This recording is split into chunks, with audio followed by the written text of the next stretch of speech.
Late one night, Keanu Reeves's phone rang, and on the other end was the father who had abandoned him years ago, begging for help. Torn between anger and compassion, Keanu had to decide whether to turn away forever or uncover a secret that could change the world. What happened next left everyone speechless. Before we continue this incredible story, let us know where you're watching from. If you enjoy stories like this, subscribe to the channel, because tomorrow we have another inspiring story you won't want to miss. The city was silent, the kind of silence that only arrived after midnight in the Hollywood Hills. Keanu Reeves sat on the worn leather couch in his dimly lit living room, a marked-up film script resting on his lap. A single lamp burned beside him, casting a warm, steady light against the walls lined with books and old vinyls. Outside, the wind rustled through the trees, but inside, there was stillness. He sipped from a chipped ceramic mug of cold chamomile tea, barely tasting it. His eyes traced the same paragraph in the script for the third time, but the words refused to sink in. It had been a long day. He'd wrapped a photo shoot in Burbank, endured 2 back-to-back production meetings, and turned down 3 requests for interviews. Fame had never been the thing that drove him. Connection did. Meaning did. But lately, even those had felt distant.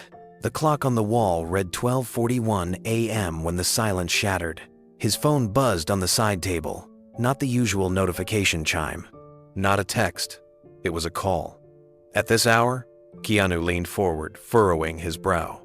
Only a handful of people had his private number: close friends, his manager, and his heart jumped. The screen flashed a name he hadn't seen in years: Gerard Reeves, his father. Keanu froze, staring at the name as though it might disappear if he blinked. The phone continued to buzz, vibrating insistently against the wood. He hadn't spoken to Gerard in nearly a decade. The last time they'd exchanged words had been on Keanu's birthday. What began as a stiff, obligatory phone call ended in silence and cold anger after Gerard made a careless remark about the emptiness of fame. It wasn't the words themselves. It was the tone, the old bitterness, the disapproval that had followed Keanu from childhood into adulthood like a shadow. He had hung up that night and told himself it was the last time. But now, the name glowed on the screen again. The phone buzzed once more, then stopped. Keanu exhaled. Then, just as he thought he was off the hook, it rang again. Same name, same number. This time, it didn't feel like a ghost from the past.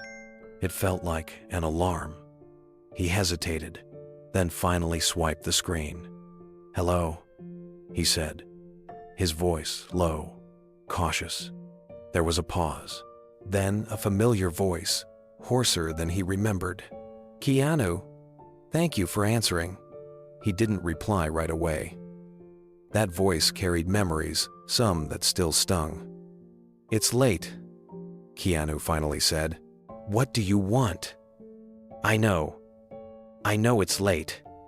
I wouldn't call unless I had no one else." Gerard's voice trembled slightly, but beneath it, there was urgency. Keanu stood, walking slowly toward the window, staring out at the city lights. "Are you in trouble?" "It's complicated," Gerard said after a beat. "But yes, in a way, there's something I need to show you, something I've been working on, something important, and I can't explain it over the phone." Keanu's jaw tightened. "You think after all this time you can just call me out of nowhere and ask for a favor?" "It's not a favor," Gerard said softly. "It's something bigger than both of us." "You disappeared, Gerard," Keanu said, his voice sharper now. "You made your choice. You weren't there for me. And now what? You want me to just drop everything and come running?" There was a silence so deep it nearly swallowed the line. Then Gerard said, something Keanu never expected to hear. "I'm sorry, son." Keanu didn't say a word. The phrase echoed in his head, foreign, heavy, almost absurd. He had waited his entire life to hear those 2 words come from his father's mouth. And now, when they finally came, they felt strange, as if they had arrived too late, as if time had rusted over the part of him that used to long for them. "I'm sorry, son," Gerard repeated, quieter this time. I know I wasn't the father you needed. I know I wasn't there. Keanu leaned against the window, staring out at the hazy glow of Los Angeles. His reflection stared back at him, older now, tired in a way that went beyond the body. "What's this really about?" he asked finally, his voice steady but guarded. "I can't tell you everything over the phone," Gerard replied. "Not because I don't want to, because I can't. It's not safe." Keanu's stomach twisted. "What does that mean?" "I've been working on something revolutionary, and dangerous people found out. They want it. They'll do anything to get it, but I won't let them. That's why I need you. You're the only one I can trust." A bitter laugh escaped Keanu before he could stop it. "You trust me? After disappearing from my life for 20 years, after missing birthdays, funerals, everything, now you trust me?" "I don't expect you to forgive me," Gerard said, "but I'm running out of time. And I swear to you, Keanu, this isn't about me. It's bigger than anything I've ever done. Bigger than both of us." Keanu rubbed his temples, his mind racing. He didn't want to care. He didn't want to feel anything. But something in Gerard's voice, something cracked and vulnerable, was pulling at him. "Are you sick?" he asked suddenly. There was a pause. "Yes, but that's not why I called." Keanu swallowed hard. "How bad?" "Bad enough. But again, this isn't about me. It's about what I've built, what I've discovered. They'll try to bury it, to use it. I need someone who has the resources to protect it, to protect others from what they might do." A hollow ache settled in Keanu's chest. He wanted to hang up, to protect himself from the chaos this could bring. But his conscience, the part of him that had always believed in doing what's right, no matter how much it hurt, wouldn't let him. "Where are you?" he asked. Gerard let out a shaky breath. "I'm in Ontario, a small town about 2 hours from Toronto. I'll send the address. Come alone. Don't tell anyone why you're coming." Keanu's fingers tightened around the phone. "You sound paranoid." "Because I have a reason to be." Keanu hesitated. "If I come, and I'm not saying I will, but if I do, and this turns out to be some scheme, some way to get money or attention." "It's not," Gerard interrupted. "I promise. This is real." Keanu looked down at the floor, his gut twisted. Every instinct screamed to run in the opposite direction. But under the weight of all his doubt, a small voice whispered, "What if he's telling the truth?" "Send the address," he said quietly. "I'll think about it." The moment Keanu ended the call, the silence in the room returned, but it wasn't the same. His heart was pounding. His hands shook slightly as he set the phone down on the table beside him. The script that had been in his lap now lay forgotten on the floor. He walked to the kitchen, opened the fridge, and stared blankly inside before closing it again.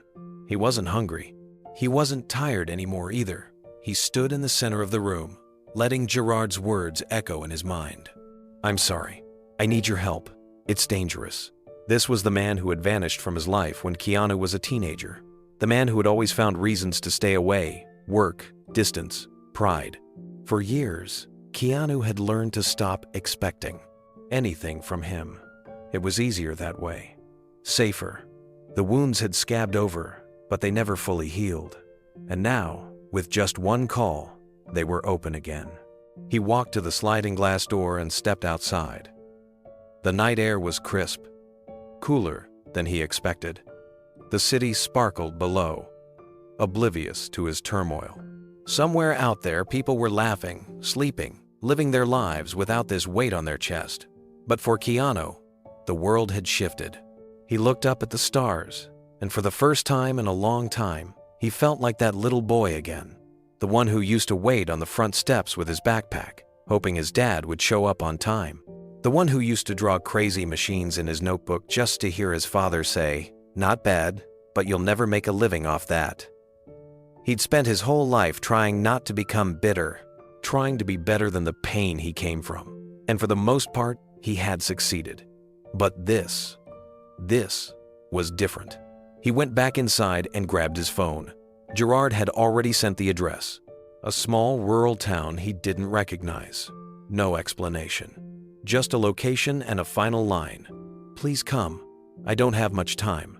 Keanu stared at the screen for what felt like hours. Then he opened his contacts and called Elise, his personal assistant. She picked up on the second ring. "Keanu, everything okay? I need you to reschedule the meeting with the production team," he said, "and cancel everything else for the next 3 days." There was a pause.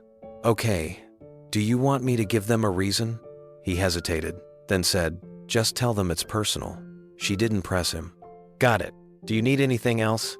He looked down at the phone, then out at the night again. "Yeah," he said. "Book me a flight to Ontario. First one out. Done."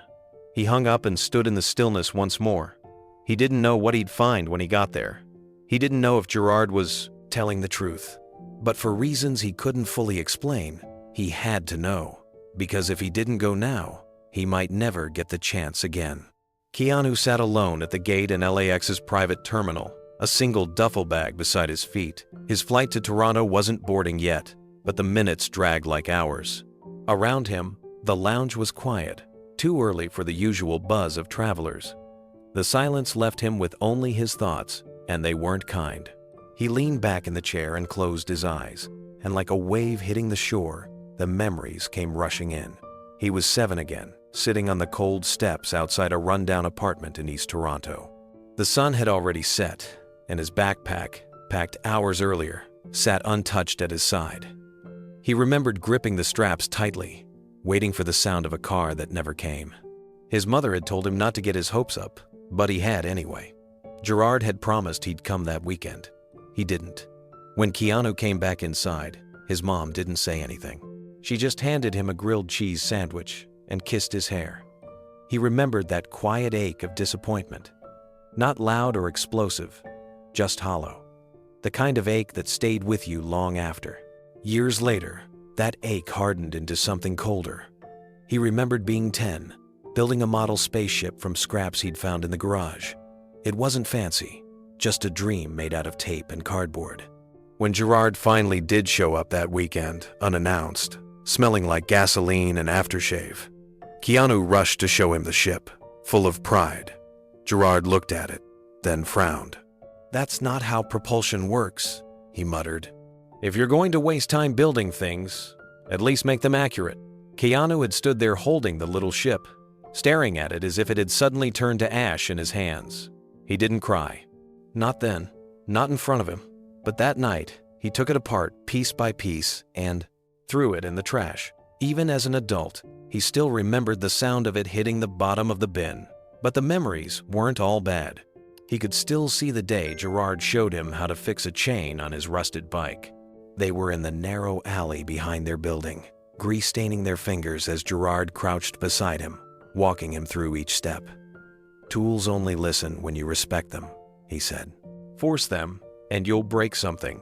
It was one of the few lessons that stuck, not just about tools, but people, about life.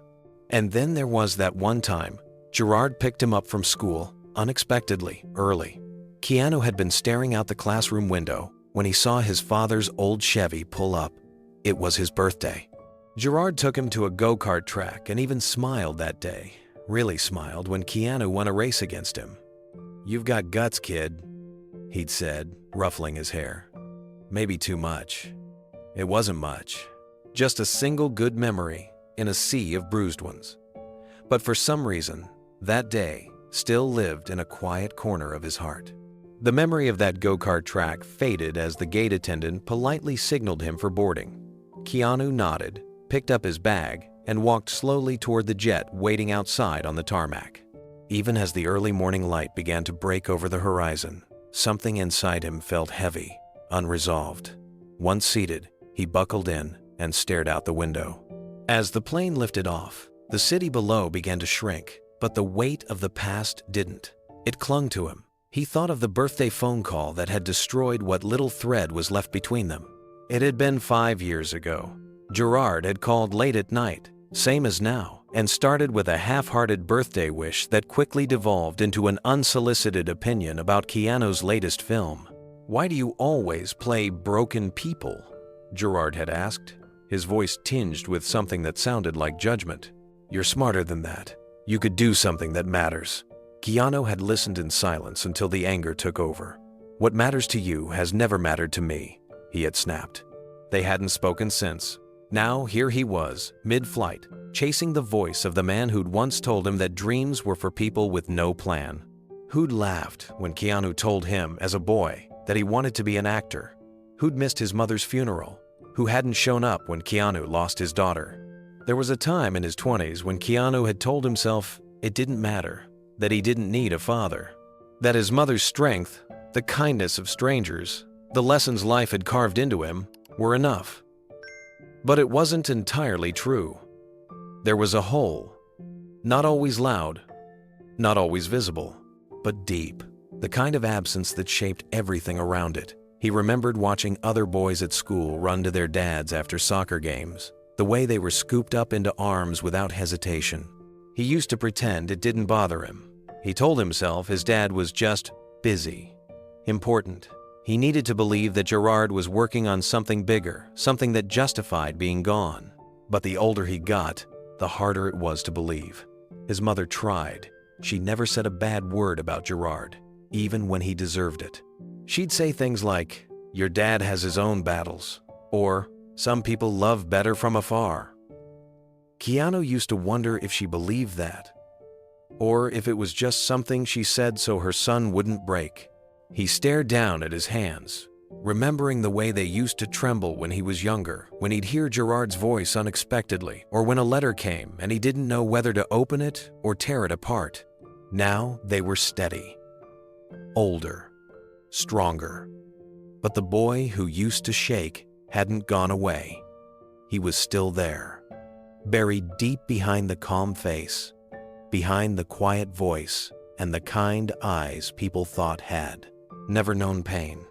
But he had, more than he let on. And now, that pain was calling again. The seatbelt sign dinged off, and the cabin lights dimmed. Keanu reclined slightly, folding his arms and letting the hum of the engines lull him into the space between sleep and memory. He closed his eyes, but he wasn't resting. His mind wandered back to one of the last times he saw Gerard in person. It was at a small diner in Halifax nearly 20 years ago. Gerard had asked to meet. Keanu had flown in after wrapping a film, hoping maybe, just maybe, it would be different this time. That they could sit across from each other and talk like men, like family. But it hadn't gone that way. Gerard had launched straight into a rant about wasted talent, how Hollywood was shallow, how Keanu should have studied engineering or architecture. He spoke like a man who saw failure everywhere, even in his own son's success. Keanu had sat in silence, nodding once, then putting enough cash on the table to cover both meals, though he hadn't touched his, and walked out without a word. He remembered that walk. Cold, quiet, a strange sense of finality in his chest. He told himself that was it. He didn't need this man's approval. Not anymore. But now, something was different. Maybe it was age, or maybe it was the simple fact that Gerard had called, that he had said the words Keanu had waited to hear his whole life. "I'm sorry." Even if it wasn't enough, it was something. Maybe this wasn't about seeking validation anymore. Maybe it was about understanding, closure, one final look into the face that had shaped his earliest wounds, and asking himself if there was still anything left to save. The plane jolted slightly as it began its descent. Keanu looked out the window at the snowy patchwork of fields and rooftops below. Ontario. It had been years since he stepped foot here. Too many. He felt the weight of what he was walking into. A man he barely knew anymore was asking for help with something secret, something dangerous. But more than that, a man who had walked away from him more times than he could count was finally asking him to come closer, and he'd said yes. Not because he forgot, not because he had healed, but because somehow, in spite of everything, a part of him still wanted to believe that people could change. The boy inside him still wondered what it would be like to hear his father say he was proud. Keanu leaned his head back, letting the moment settle. No matter what happened next, there was no turning back now. He was going to face his past, not for revenge, not for answers, but because if there was even a sliver of truth behind Gerard's plea, If there was even the smallest chance that what he said was real, then walking away would haunt him far more than going back ever could. He whispered to himself, more to the boy he used to be than anyone else. Let's finish this. The next morning, Keanu arrived at his studio's private offices before anyone else. The halls were still dark, the windows tinted with the soft gray of dawn. He liked it that way. He moved quietly, like he always had, passing framed posters of films he'd poured himself into. But today, he didn't pause to glance at any of them. His mind was already elsewhere. Elise was already at her desk. She always beat the sunrise. Organized, precise, and calm under pressure. She was the kind of assistant most people only dreamed of. As Keanu stepped into the office, she looked up from her laptop and immediately sensed something was off. "You didn't sleep," she said gently. He offered a half smile. "I've had worse nights." She tilted her head, reading the lines around his eyes. "So, where are we headed?" "Ontario," he said, setting his bag on the floor. "Ontario, as in Canada?" she asked. "Not exactly our usual production circuit." He nodded. "It's personal." That single word shifted the tone. Elise straightened, now focused. "What kind of personal? Do I need to block out the week? Block out the next 5 days? Maybe more. Cancel all in-person meetings, reschedule the table read, and postpone the charity appearance in San Francisco." Elise's fingers moved across her keyboard without hesitation. "Want me to tell them why?" Keanu hesitated. Then, quietly, "Just say it's a family emergency." That caught her attention more than anything else. "Family?" He gave a small nod. "My father." The silence between them stretched. "I didn't know you two were in touch again," she said cautiously. "We weren't," Keanu replied. "Until last night." Elise didn't pry. She respected the walls Keanu kept around certain parts of his life. "Do you need me to come with you? I can keep the press off your back if this goes sideways." "No, I need to go alone.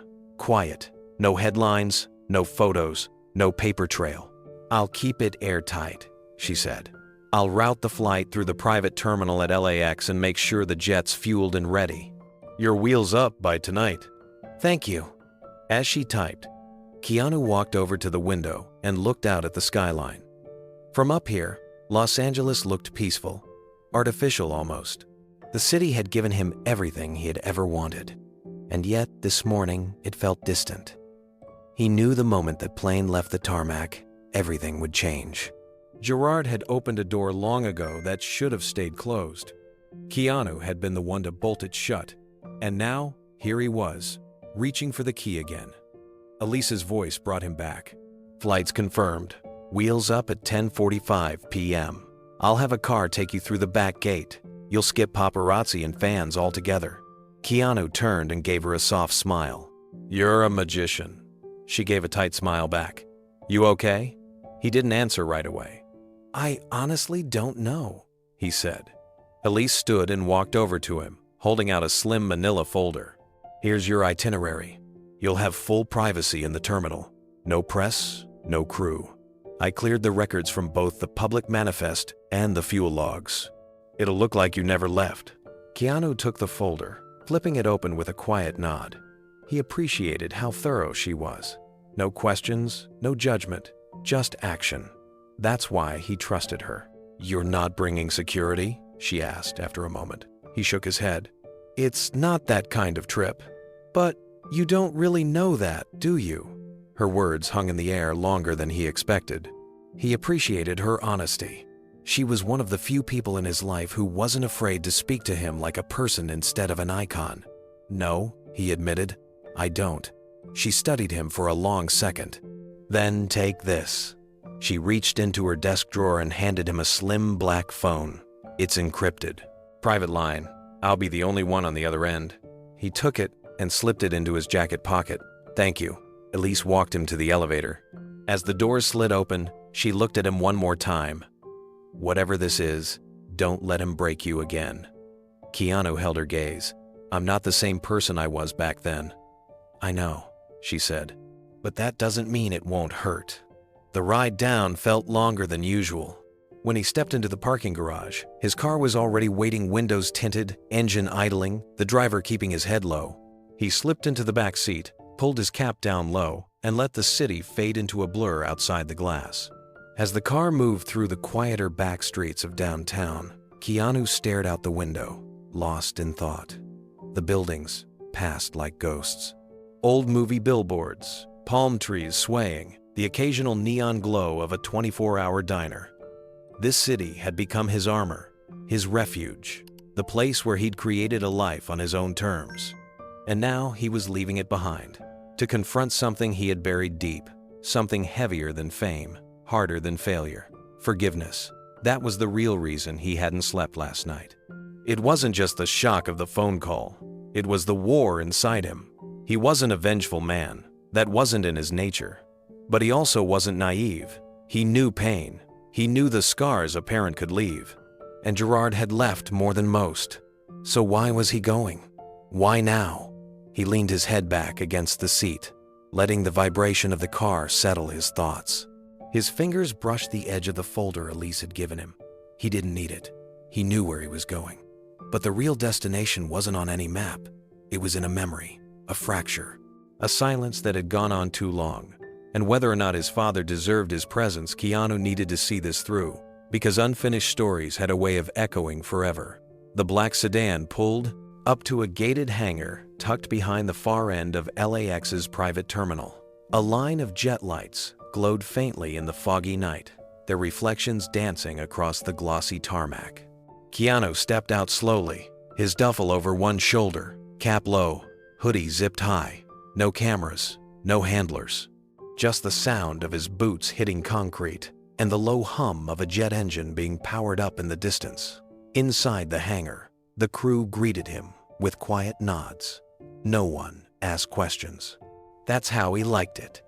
The jet was small, sleek, with tinted windows and leather interiors. Familiar. He'd flown in it countless times, to premieres, charity events, secret film sets. But this flight felt different. It wasn't for a role. It wasn't for a cause. This one felt like stepping back into a life he had fought to escape. As he climbed the steps and stepped into the cabin, the flight attendant smiled politely, but Keanu barely registered her voice.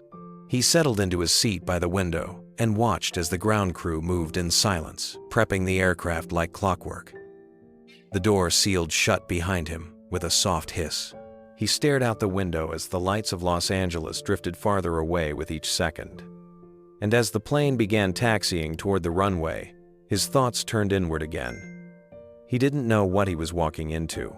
Gerard's call had been raw, pleading, laced with something he hadn't heard in his father's voice since childhood fear. Real fear. That alone made Keanu pause. Gerard was many things: distant, critical, elusive, but never afraid. At least, not that he ever showed. He thought of the last thing his father had said before hanging up. "It's bigger than both of us." Those words lingered. What did Gerard mean? Was this about science? Business? Something political? Or was it simply his last attempt to repair the damage between them before time ran out? Keanu didn't know, and he hated not knowing. He'd spent his life building, and certainty where there had once been chaos. That's how he survived. Structure, kindness, control. But this trip threatened to undo all of that. It wasn't just the risk of danger or the unknown. It was the risk of hope. Hope that his father had finally changed. Hope that the boy inside him might hear the words he needed. The engines roared, the jet lifted off the runway, and Los Angeles vanished beneath a blanket of stars. Keanu leaned back, his eyes heavy but open. This wasn't a rescue mission. This wasn't redemption. It was something else. A reckoning. And whatever Gerard was hiding, whatever truth waited at the end of this flight, Keanu would face it head on. No cameras, no scripts, no performances. Just a son, finally returning to the place where the silence had started, and maybe, just maybe, ready to end it. The soft hum of the engines filled the cabin, steady and unchanging as the miles slipped beneath them. Keanu sat in the same seat, but his posture had shifted. His body was still, but his mind wasn't. His thoughts moved like waves, rising and crashing, one after another, across a sea of memories he hadn't visited in years. He stared at the stars through the oval window, but what he really saw were fragments of his childhood. A boy, no older than 7, standing in the hallway of a rundown apartment, clutching a model airplane in his hand. He had made it himself out of scrap cardboard and glue, eager to show it to his dad. He remembered the excitement in his chest as he ran into the living room, waving it in the air like it could fly. But Gerard had barely looked up from his drink. "Paper doesn't fly," he'd muttered, flicking ashes into a ceramic bowl. "That's not how the world works." Keanu hadn't said anything. He just stood there, holding the plane that suddenly felt like nothing. The silence after that moment stayed longer than it should have, longer than most silences stay. Years later, he would tell himself that maybe his father had just had a bad day. Maybe he was tired or distracted. But when the pattern repeated, birthday parties missed, promises broken, harsh words tossed like stones, he stopped making excuses. He just learned to stop expecting anything at all. And yet, there had been flashes, rare glimpses of someone different. One memory in particular came back now, clearer than the rest. Keanu was 10. His bike chain had snapped while riding through the alley behind their apartment. He had dragged the bike home, covered in grease and tears, convinced it was ruined. But that night, Gerard surprised him. He walked into the kitchen, tools in hand, and sat beside his son on the cold garage floor. "Let me show you something," Gerard had said. Together, they had fixed the chain. Or rather, Gerard had guided him through it step by step, without yelling, without judgment. Keanu remembered the smell of motor oil and metal, the sound of tools clinking, and the feeling of his father's hands, steady and firm over his own. When they finished, Gerard had looked at him and said something Keanu never forgot. "Machines are simple, people aren't." It had sounded like wisdom at the time. But now, thinking back, Keanu wondered if that was just Gerard's way of excusing his own failures. The lights in the cabin dimmed slightly as the flight stretched into the early hours of morning. Keanu blinked, coming back to the present. The memories had opened something in him, something raw. He reached for the water bottle beside him, trying to shake the heaviness. Just then, the flight attendant approached, her voice gentle. "Would you like anything? Tea? Something to help you sleep?" He looked up and offered a small smile. "No, thank you. I don't think I could sleep even if I tried." She nodded and paused, hesitating before sitting across from him in the empty seat nearby. "If you don't mind me asking," she said carefully, "is everything okay? You seem far away." Keanu held her gaze for a moment, then nodded. "Family stuff." She softened. "That's always the hardest kind." The flight attendant remained seated, sensing he wasn't shutting the door. In her experience, people who flew private didn't usually open up, but something in Keanu's face, something quiet and unsettled, made her stay. "My father called me," Keanu said, his voice low. "We haven't spoken in a long time." She nodded slowly. "Was it a good call or one of those that stirs everything up?" He tilted his head. "It stirred things up. Said he needed me.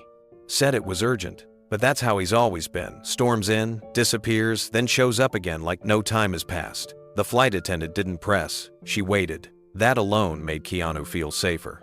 "When I was a kid," he continued, "I used to wait by the window on Saturdays.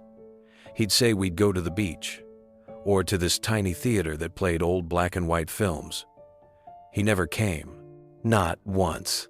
She didn't interrupt, just listened. "One day, my mom finally told me to stop waiting. Said it wasn't good for me to keep hoping. That's when I stopped believing he'd ever change."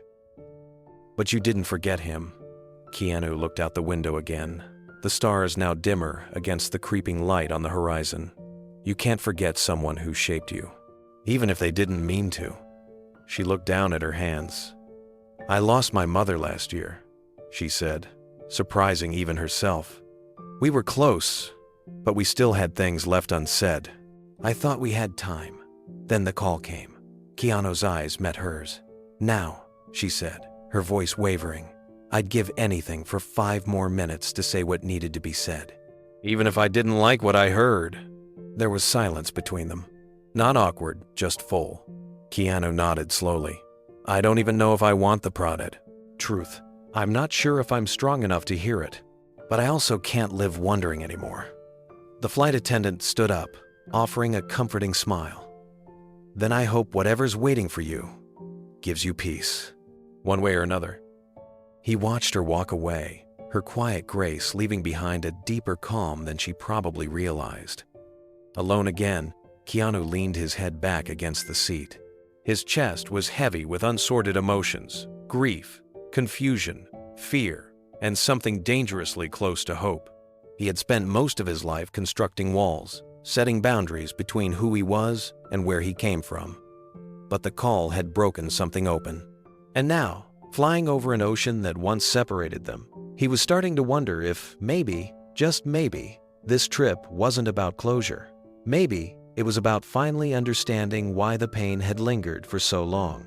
The sky outside shifted from darkness to a hazy cobalt blue, the first sign of morning creeping over the earth below. Keanu sat motionless, arms crossed lightly, eyes unfocused.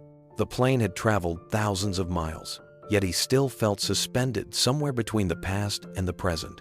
In his mind, the past wasn't a straight line. It looped and twisted, full of broken connections and silent gaps. Gerard had been a name in his biography more than a presence in his life. And yet, so many moments, the ones that had defined his manhood, had grown out of that absence. There was a time, during his early 20s, when Keanu believed he had escaped it all. He was building a career, learning his craft, shaping his own image. But even at his most successful, something would pull at him. A moment on set where a father figure in a script would make him flinch. A scene about forgiveness that would leave him unexplainably hollow. He had buried the grief, but it had roots. He thought of the few letters Gerard had sent over the years. Sloppy handwriting, cryptic language, no return address. He'd kept them in a small box, never answered, never tossed. He didn't know if that made him weak or sentimental, but this wasn't about letters anymore. This was about showing up. For himself, if not for the man who had failed him. A light chime rang through the cabin. The pilot's voice came through the intercom, calm and clear. Mr. Reeves, we'll be beginning our descent shortly. Weather is clear in Honolulu. Estimated arrival in 20 minutes. Keanu exhaled slowly, like the words had loosened something tight in his chest. Hawaii. That's where Gerard had retreated after all those years. The same islands where Keanu had spent a few quiet vacations during his filming breaks. He never imagined his father would choose the same soil to disappear into. He glanced at his reflection in the glass. The man staring back looked tired but certain. He didn't have all the answers. He didn't even know the right questions, but he knew he had to go. That had become clear. Reaching into the side pocket of his carry-on, Keanu pulled out a small photo. Worn at the edges, colors fading. It showed a much younger version of himself, maybe 8 or 9, sitting on a curb beside Gerard. Both of them holding ice cream cones, both squinting into the sundae. They weren't smiling, but they weren't apart. He had almost forgotten this picture existed. His assistant had found it tucked in an old folder of press clippings and sent it to him just in case. At the time, he hadn't thought much of it. Now, he held it like it meant everything. As the plane descended through soft clouds and the island drew closer, Keanu closed his eyes not to sleep, but to remember. Some memories refused to fade for a reason, and some answers only revealed themselves when you stepped back into the silence you once ran from. The wheels touched down on the tarmac with a gentle thud, and the city skyline slowly came into view through the tinted glass. Toronto, the city of his boyhood, and the place he had spent years trying to forget, had never felt so heavy on his chest. Keanu stepped off the private jet into a gray afternoon. Clouds hovered low, not stormy but somber. The kind of sky that muted everything: colors, thoughts, time. A car was waiting at the edge of the tarmac, but he paused before getting in. He took one slow breath, letting the air fill his lungs. It was colder than he remembered. As the car pulled away from the airport, the city unfolded around him like a long-lost photograph. The towers were taller now, the traffic thicker, the graffiti brighter, more like murals than the tags of the 80 seconds. Yet, through the noise and movement, certain landmarks hit him like sudden stabs to the heart. There was the small bookstore on Queen Street, different name now, but the same crooked awning. That was where his mother used to drag him on weekends, bargaining for just 10 more minutes while he leafed through dusty comics. They passed a playground, half renovated, and Keanu instinctively turned his head. That used to be where Gerard would promise to meet him after work. He rarely did. Still, Keanu went back, week after week. Back then, hope didn't expire as easily. The driver didn't speak, sensing the weight of the moment. The silence in the car was thick, but Keanu preferred it that way. This wasn't a homecoming. This was something else, something heavier. When they pulled into the neighborhood where he'd grown up, his breath caught in his throat. The duplex was still there. The porch sagged more than it used to. The window boxes had long since rotted away. But the shape, the bones of it, remained unchanged. The car slowed. Keanu lowered the window and stared. The sidewalk was cracked in the same places. He remembered tripping over those gaps on the way to school. He remembered lying on the grass in the summers, staring at the stars, wondering where Gerard had gone this time. A man walked past with a dog, oblivious. Two teenagers shared earbuds on a stoop a few houses down. Life had moved on. Keanu didn't get out. He couldn't, not yet. Instead, he asked the driver to continue downtown. They arrived at a small boutique hotel tucked away near the annex, away from the glass towers and bustling streets. No paparazzi here, no red carpets. Just quiet corners and thick curtains, and a front desk clerk who recognized him but didn't make a fuss. He appreciated that. As he entered his room, the warmth from the heater barely touched the cold that had crept into his bones. He stood by the window, watching the city pulse below. His phone buzzed, probably a check-in from his assistant or a production update. He reached for it absently, then stopped. The screen flashed with a number he didn't recognize, and the message was chilling in its simplicity. Don't trust everything he tells you. Keanu stared at the message, his thumb hovering just above the screen. No name, no context, just 7 words that carried the weight of a warning. He read it again, slowly, this time, letting each word burn into his mind. Don't trust everything he tells you. He locked the phone and set it down on the bedside table. The room around him was quiet, sterile, safe, but the silence didn't bring him comfort. It only amplified the echo of those words. Was it about Gerard? It had to be. He sat down on the edge of the bed, elbows on knees, eyes fixed on the floor. He knew this trip wasn't going to be easy.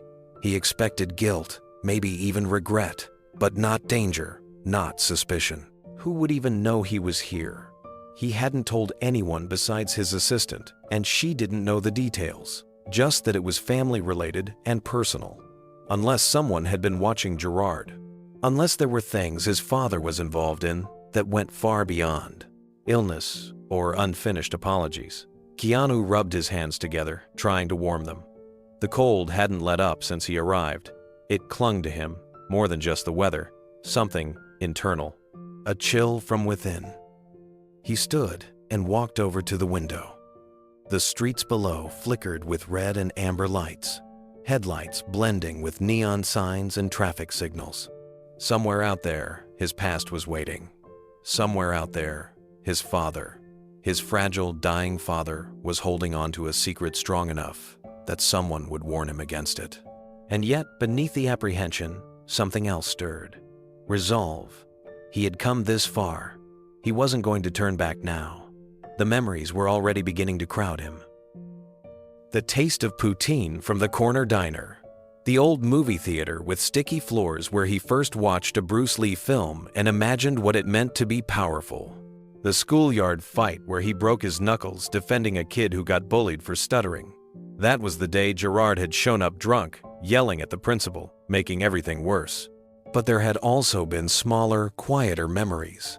Flashes that didn't fit the narrative of a cruel and distant father, like the time Gerard taught him how to patch a flat tire on a rainy Sunday afternoon, or the rare occasion he'd pulled Keanu into a hug and muttered, "You're tougher than I ever was." They were rare, but real. Keanu picked up his phone again and saved the unknown number under a new contact. He didn't reply, not yet. But he wasn't going to ignore it either. The past was messy. So were people. But even now, even with everything unresolved, he felt something pulling him forward. Not trust, not forgiveness, but the need to know. He turned off the lights and sat on the edge of the bed, facing the dark. The next morning broke with a dull gray light creeping between the blinds. Keanu hadn't slept much. His eyes burned, not from exhaustion alone, but from the emotional weight pressing on him like a stone. He got up quietly, showered, dressed in a dark hoodie and jeans, and slipped out of the hotel before most of the city had even stirred. He walked. No driver, no attention. Just a quiet man moving through the bones of his past. The streets were slick from a light drizzle. The sidewalk shimmered beneath his boots, and with every step, more memories stirred. He passed a closed-down corner shop, once a candy store run by a woman who used to give him extra gum if he smiled. The schoolyard fence, rusted and bent, still stood tall like it had decades ago. The city had grown, modernized, but parts of it refused to let go of their old skin.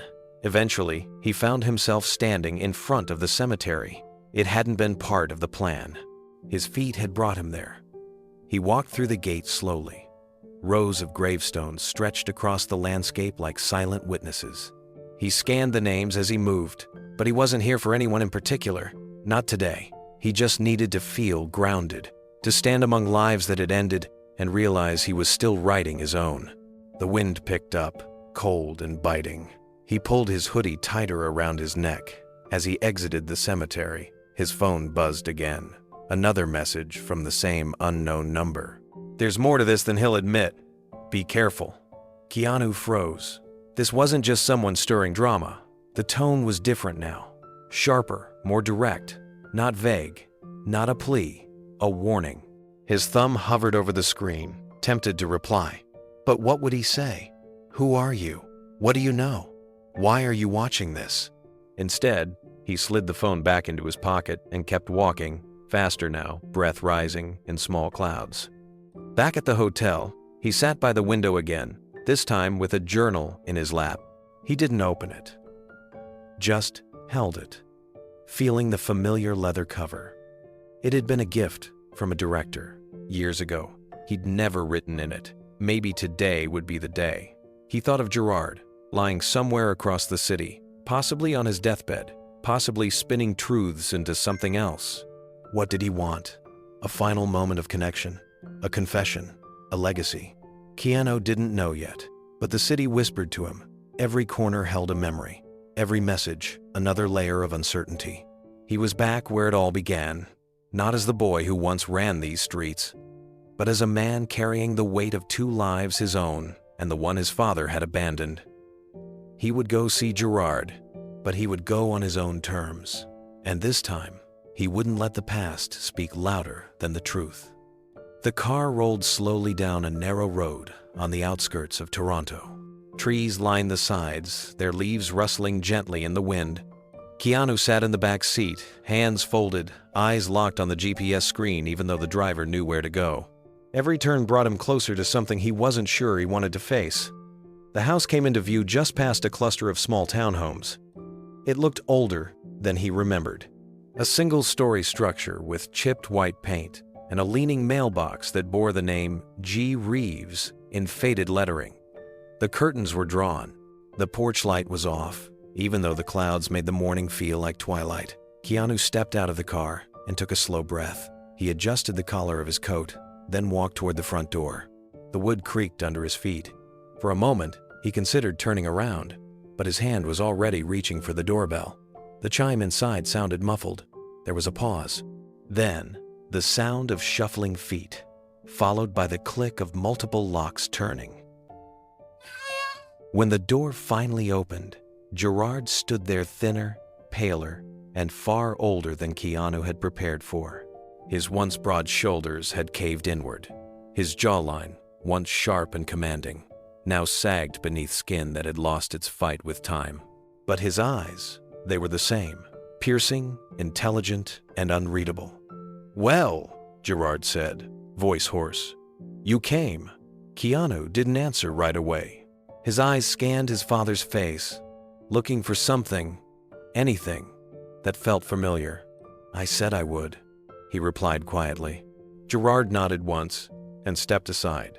"Come in, if you're still willing." The house smelled like dust and old books.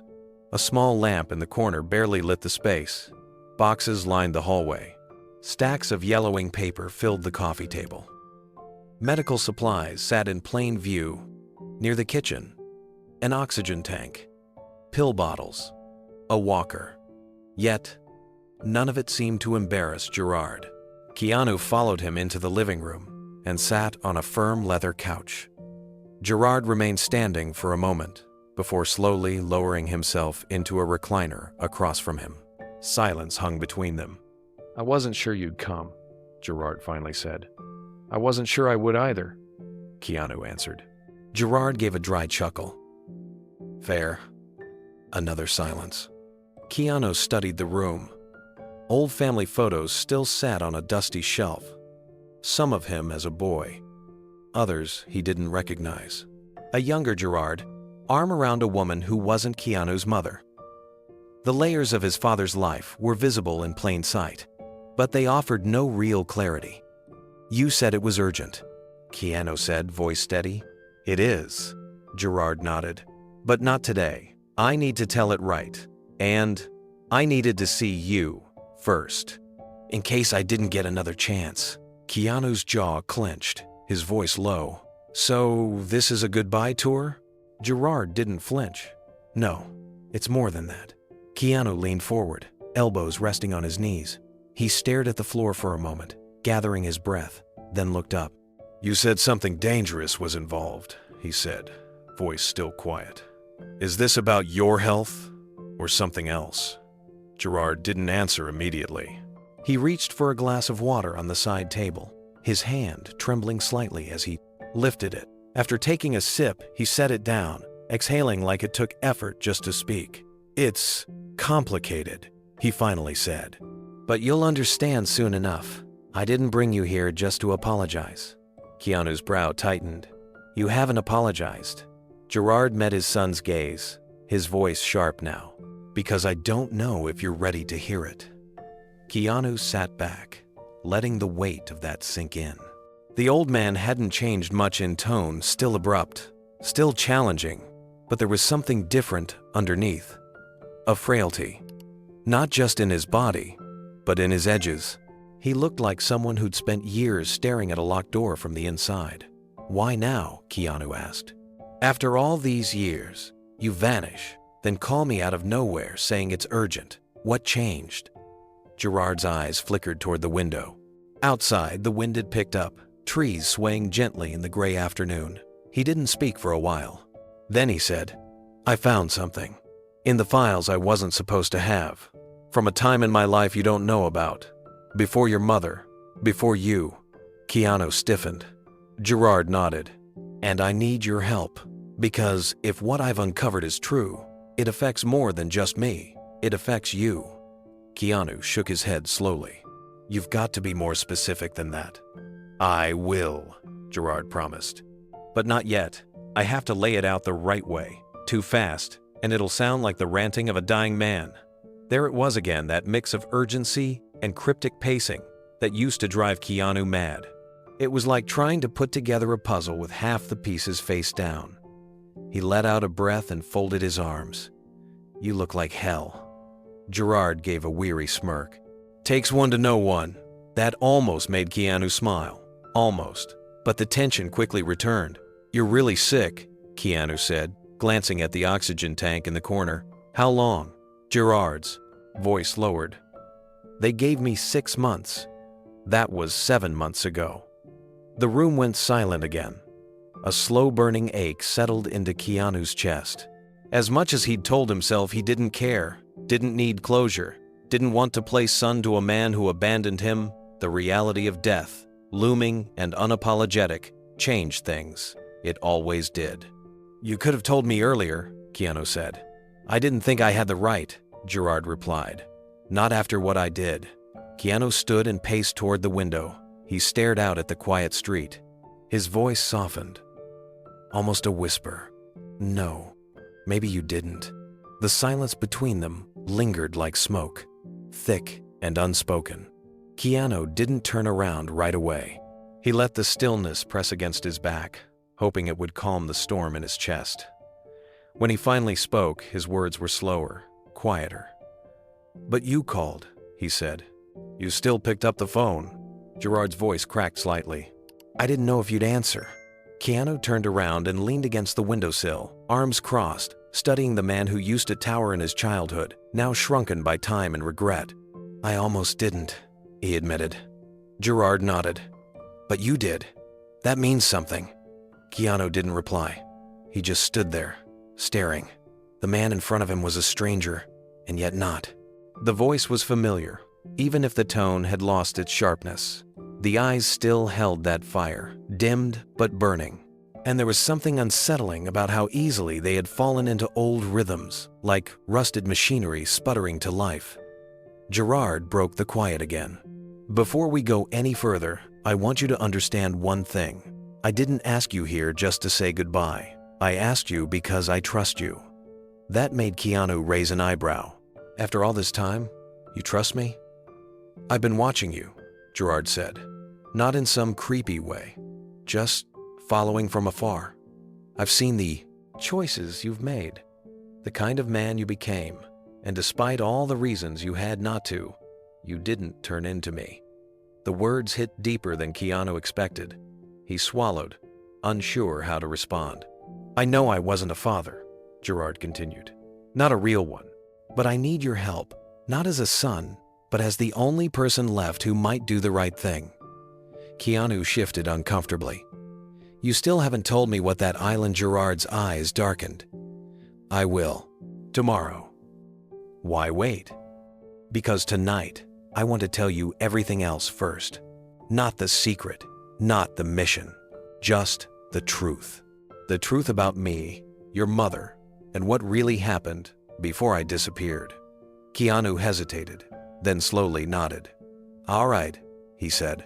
"Then I'll stay." As he moved to sit back down, his phone buzzed. A text. Keanu glanced at the screen and froze. Unknown number. "Don't trust everything he tells you." He looked up sharply, heart pounding. Gerard noticed the shift in his expression. "Something wrong?" Keanu's eyes narrowed. He slipped the phone back into his pocket and forced a neutral tone. "No," he lied. "Just someone from work." But the doubt had already begun to settle like dust in the corners of his mind. Who sent that message? And more importantly, what didn't he know about the man sitting right in front of him?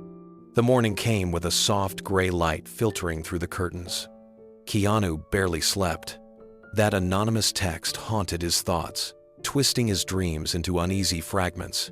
He had questions, too many, but for now, he chose to keep them to himself. Gerard was already up, seated at the kitchen table with a mug of black coffee and a stack of worn notebooks beside him. His eyes looked hollow but alert. There was a strange tension in the room, as though something heavy waited to be revealed. Keanu poured himself a cup of tea and sat across from him. "I want to show you something," Gerard said without preamble. Keanu gave him a steady look. "Is it about why you called me?" Gerard nodded. "Yes, but it's more than that." They left the mugs half full and stepped outside. The backyard was quiet, overgrown at the edges, but it was the small standalone garage at the end of the path that caught Keanu's attention. It didn't look like much from the outside. The paint was peeling. The wooden panels looked worn. But Gerard unlocked the heavy padlock with deliberate hands, and when he swung the door open, it was like stepping into another world. Inside, the space was crammed with strange devices. Shelves full of tools, tubes, wires, and detailed blueprints hung on the walls. There were circuit boards, metallic cylinders, heavy batteries, and a strange, humming orb-shaped device sitting at the center of a cleared work table. It wasn't just a workshop. It looked like the lab of someone obsessed. Gerard stepped in like it was sacred. "I've been building this for over a decade." Keanu didn't follow right away. He stood at the threshold, cautious. "What is this?" he asked. Gerard turned to him, eyes burning with something between pride and fear. "Clean energy," he said. "Not just any kind. A source that doesn't rely on fossil fuels, nuclear power, or even solar. Something different, something new." Keanu stepped inside slowly, scanning the quote, walls. His gaze landed on a large blueprint labeled Pulse Core V2. He raised an eyebrow. "You did this by yourself?" Gerard gave a humorless chuckle. "I had help, off and on, mostly from people I trusted before they disappeared, one by one. Some got scared, others took buyouts. A few, well, I stopped hearing from them." Keanu looked over at the orb on the table. "That thing hums." Gerard walked over to it. "It's a prototype of the energy cell. That hum is the core stabilizing. It's not dangerous, at least not yet, but it could change the world." Keanu crossed his arms. "Why not go public? Patent it. Bring in engineers, universities, people who can finish what you started." Gerard's face turned serious. "Because the minute I do, it won't belong to me anymore. And worse, there are people already trying to take it. People with money, power, connections. I've spent my life outrunning them. That's why I stayed in hiding. Why I gave up everything." Keanu frowned. "Including your family?" Gerard didn't flinch. Yes, the air inside the garage felt heavier now, thick with the weight of things unsaid. Keanu walked over to the nearest blueprint and traced a gloved finger across the faded lines. The symbols and numbers were beyond his understanding, but the intensity of the scribbles, the revisions, the corrections, they told their own story. This wasn't a hobby, it was a life's work. One carved from obsession, perhaps even desperation. "You really believe people are after this?" Keanu asked, his voice quiet. "I don't just believe it," Gerard replied. "I know it." He walked to a drawer beneath the main bench and pulled out a folder stuffed with photographs and newspaper clippings. One by one, he spread them across the work table. Keanu leaned in, glancing at the headlines. Disappearances, fires, sudden bankruptcies of independent inventors. A few old photos showed unfamiliar men posing beside Gerard, then crossed out in pen. "They all worked with me at one point," Gerard said. "Some helped with early designs. Some tried to sell pieces to private companies. None of them are around anymore." Keanu looked at him sharply. "Are you saying they were killed?" Gerard's lips tightened. "I'm saying they vanished, and I'm still here, because I went dark before anyone could dig deep." Keanu stared at the photographs, his mind racing. A part of him wanted to dismiss it all as paranoia. But another part, the part that remembered Gerard's sharp mind, his endless curiosity even when Keanu was a child, couldn't shake the feeling that something here was real. "And you brought me into this?" Keanu said. Gerard looked at him. "I didn't know who else to trust. Everyone else is gone. You're the only one I could call." The words sat between them like a wound. Gerard's voice trembled slightly when he added, "I know I have no right to ask for your help. I lost that a long time ago. But I need someone who can think clearly, who won't run, who isn't for sale." Keanu stepped back, putting some space between himself and the machine at the center of the room. "You're asking me to believe that this device, this thing, could change the energy industry forever, that people have died trying to get it, and that you hid it in a garage in a Toronto suburb?" Gerard nodded. Keanu took a deep breath. "And what exactly do you want me to do?" Gerard looked straight at him. "Help me protect it. Help me finish it. And if something happens to me, make sure it doesn't disappear with me." Keanu's mind spun. Protect it, finish it, carry it forward. It was more than he ever expected. More than he wanted. "I'm not an engineer, Gerard," he said slowly. "You know that." "No," Gerard agreed. "But you have something I don't. Reach, influence, resources, and a name people still respect." Keanu couldn't respond right away. His name, his fame, He had spent decades trying to keep his life simple, grounded, and now his estranged father was asking him to tie it to a project that could attract powerful enemies. Gerard seemed to sense the hesitation. He walked over to a small black safe in the corner of the garage and entered a code. The door creaked open, revealing a hard drive, a leather-bound notebook, and a small metal cube. He placed the cube in Keanu's hand. "It's a miniature prototype," Gerard explained.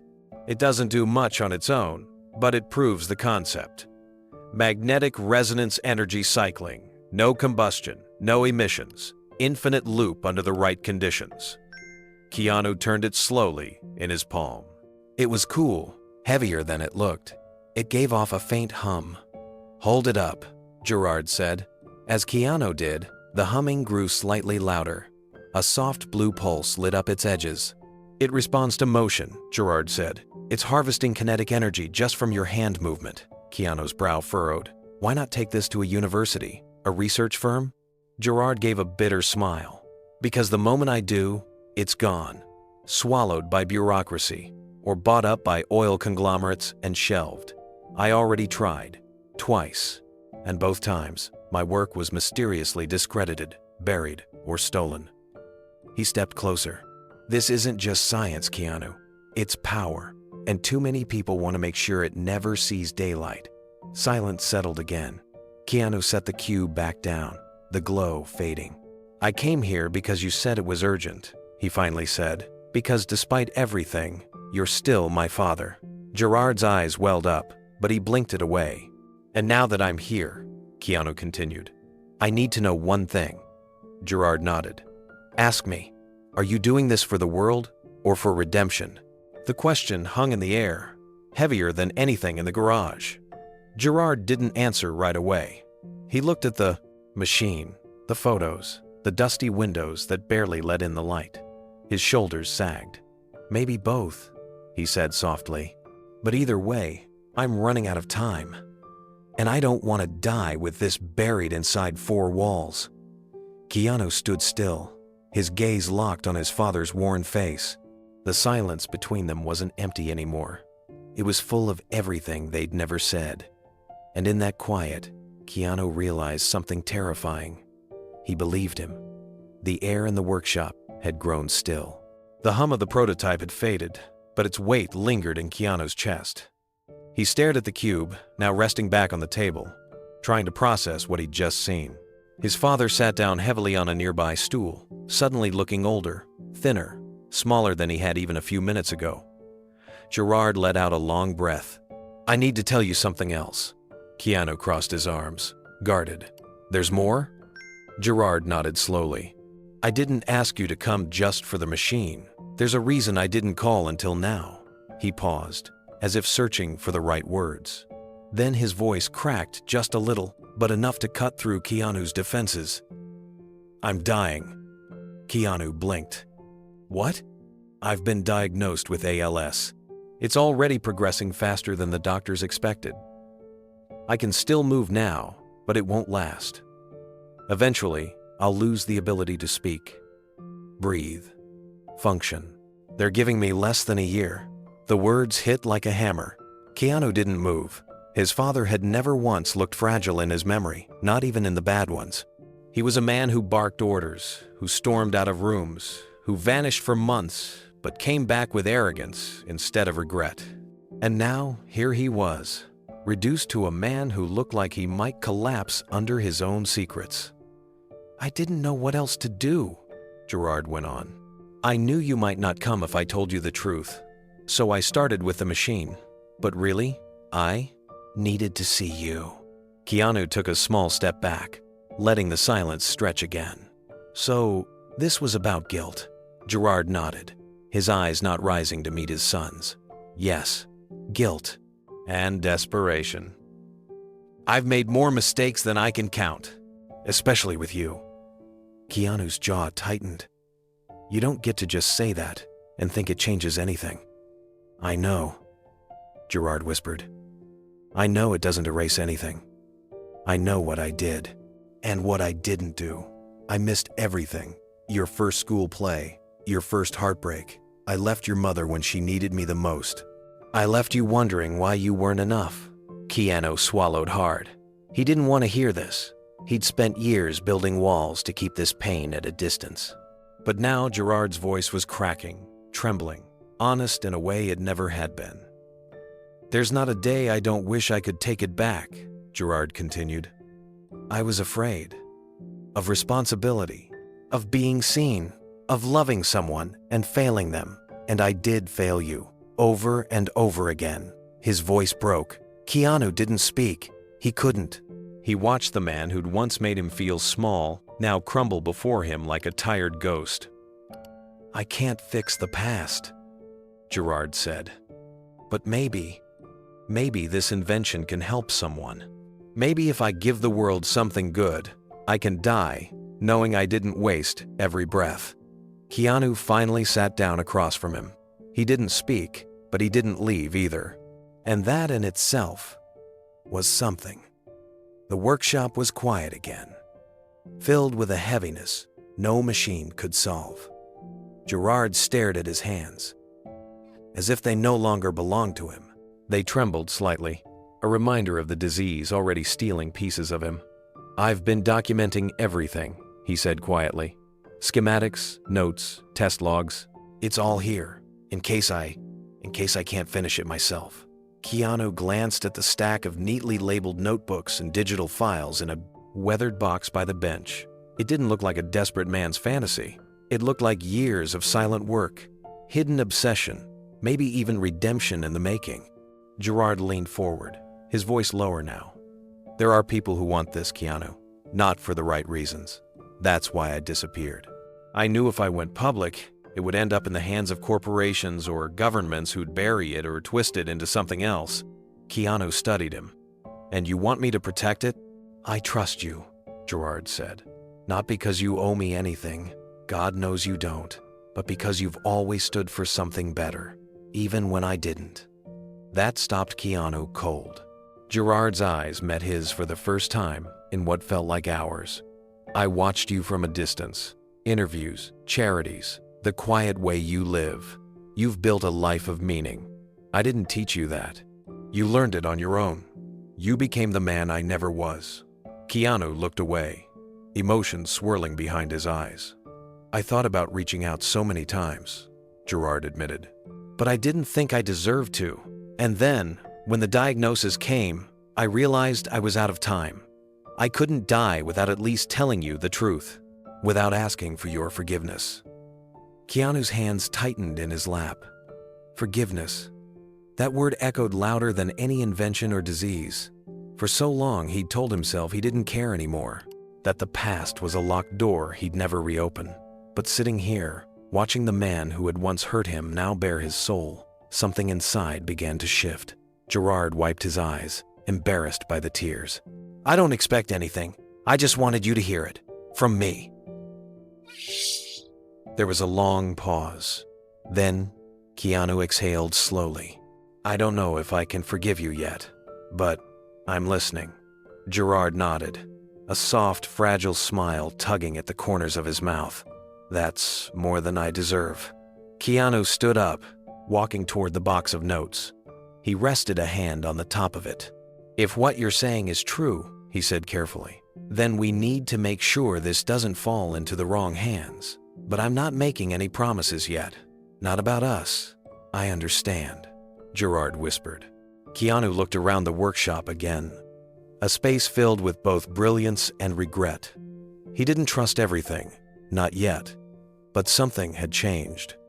A door had cracked open, not just between father and son, but between the past and what might still be possible. And outside, the wind rustled softly against the walls, like a memory finally letting go. The next morning, Gerard knocked gently on Keanu's hotel door. He looked tired but strangely hopeful. His voice was low, but his tone carried urgency. Come with me, Gerard said. There's something you need to see. Keanu followed without asking questions. They drove in silence for nearly an hour, winding through the outskirts of Toronto until the buildings faded and fields began to stretch wide and quiet. Eventually, Gerard turned down a gravel road leading into a small rural community. Modest houses stood on either side, some barely holding together, others brightly painted with signs of new life. Children played near a makeshift soccer field. Laundry flapped from lines strung between trees. Keanu stepped out of the car and took it all in, unsure of what to expect. Gerard motioned toward a small community center ahead. Its roof held a strange panel array Keanu didn't recognize. Sleek, curved, and humming quietly, with a soft pulse of blue light. "This is where I tested the prototype," Gerard said. A woman in her 50s, wearing a faded green sweater and sturdy work boots, stepped forward. Her name was Lila, and her face lit up when she saw Gerard. "You came back," she said warmly, "and you brought him." She extended her hand to Keanu, who shook it, puzzled. "I've seen your movies," she said, smiling. "But what your father's done here, that's the real miracle." Gerard blushed, a rare show of humility. Lila led them around the back of the center, where a compact metallic unit buzzed quietly beside a barrel of crystal-clear water. "This," she said, patting the machine, "changed everything." Keanu walked around it slowly. The unit looked no bigger than a suitcase, but tubes extended into the ground and up toward the building's wiring. Solar panels lined one edge, though they looked unlike any commercial panels Keanu had seen. Sleek, efficient, almost futuristic. Gerard stepped beside him. "It pulls moisture from the air, purifies it, and powers itself with hybrid kinetic and solar energy. No grid, no fossil fuels. Completely self-contained." Keanu raised an eyebrow. "And it works?" Lila answered before Gerard could. "We haven't had a child sick from water in over a year. Before that, we were boiling everything we could. Diarrhea, infections. It was constant. We lost a little boy 2 winters ago. Since the device came, we've had clean water every day." She led them inside the center. A group of children sat at wooden tables, scribbling in workbooks. Overhead, LED lights illuminated the room, powered by the same device. "Now they can study at night," Lila said. Before, it was candles or nothing. Another villager, a young father named Carlo, joined them. He held a toddler in his arms. "My son was born right after the system was installed. He's never known anything but clean water. You have no idea what that means to us." Keanu looked around. The walls were still patched with old paint, and the windows rattled slightly in the breeze, but the air felt alive with hope. Not staged, not theoretical, real. Still, doubt tugged at him. "How many of these are there?" Keanu asked. "Just one," Gerard said. "I've tried building others, but they're expensive, and I've had to scrounge for materials." Keanu narrowed his eyes. "Then why not go public? Why keep it secret?" Gerard looked down. "Because if word got out, they'd come for it. For me. For them." Lila nodded solemnly. "We've already had 2 strangers snooping around, asking about the machine. One had a drone. We told them it was just a generator, but they didn't believe us." Keanu felt his stomach tighten. This wasn't just a fantasy or an experiment in a garage anymore. This was affecting real lives. And it wasn't just about technology. It was about survival. Still, part of him held back. Why had Gerard chosen now to share this? Why him? And what else wasn't he saying? Gerard led Keanu toward another house, an older one with vines climbing its porch and a small wind chime that danced in the breeze. An elderly woman opened the door and smiled wide when she saw Gerard. "Back again?" she said warmly. "And who's this handsome man?" "His name's Keanu," Gerard said with a slight smile. "My son." The woman's eyes lit up with recognition. "The actor? My granddaughter's in love with you." She winked, then gestured for them to come in. "But to me, you're the man whose father gave us light when we had none." She brought them to her living room. It was small, worn, but clean. In the corner sat a reading lamp, glowing brightly. "That light," she said, pointing, "has been on every night since your father installed that thing. I knit by it. I read letters from my grandson stationed overseas. I feel human again." She paused, looking at Keanu with eyes filled with quiet gratitude. "Your father saved this town's dignity. I hope you know that." Keanu's throat tightened. He didn't know how to respond. Outside again, he took in the landscape. The afternoon sun lit the rooftops. Birds called across the trees. Children chased each other, laughter echoing between homes. But behind the warmth, a shadow lingered. "Who else knows about this?" Keanu asked as they walked back to the car. Gerard hesitated. "A few people. Some tried to offer money. Others wanted blueprints. I never gave them out." Keanu turned sharply. "But why bring me into this now? Why after all these years?" Gerard didn't answer immediately. His hands tightened on the steering wheel once they got in. "I'm dying, Keanu. And they'll come again. They always do. But if they come for this, and I'm gone, they'll bury it. Or worse, sell it to the highest bidder. I couldn't let that happen." Keanu stared at him. "I know I wasn't the father you needed," Gerard continued. "But maybe I can still leave. Something that matters. I need your help, not as a son, but as someone the world listens to." Keanu looked back out at the village. He didn't know if he was ready to trust the man who had failed him so many times. But the hope he saw in the villagers' eyes was undeniable. And so was the fear. The morning light painted the village in soft gold as Keanu stepped out of his modest guest room above the local bakery. The night had been restless. He had replayed everything Gerard had told him. Everything he had seen the children studying under electric light. The woman knitting beneath a glowing lamp. The clear water pouring from the spout that once coughed up only rust and mud. It was all so quiet. Too quiet. A low rumble reached his ears, subtle at first. Then came the crunch of tires on gravel. Keanu stepped further into the street, squinting toward the village entrance. 3 black SUVs. Glossy. Identical. Tinted windows. They didn't belong.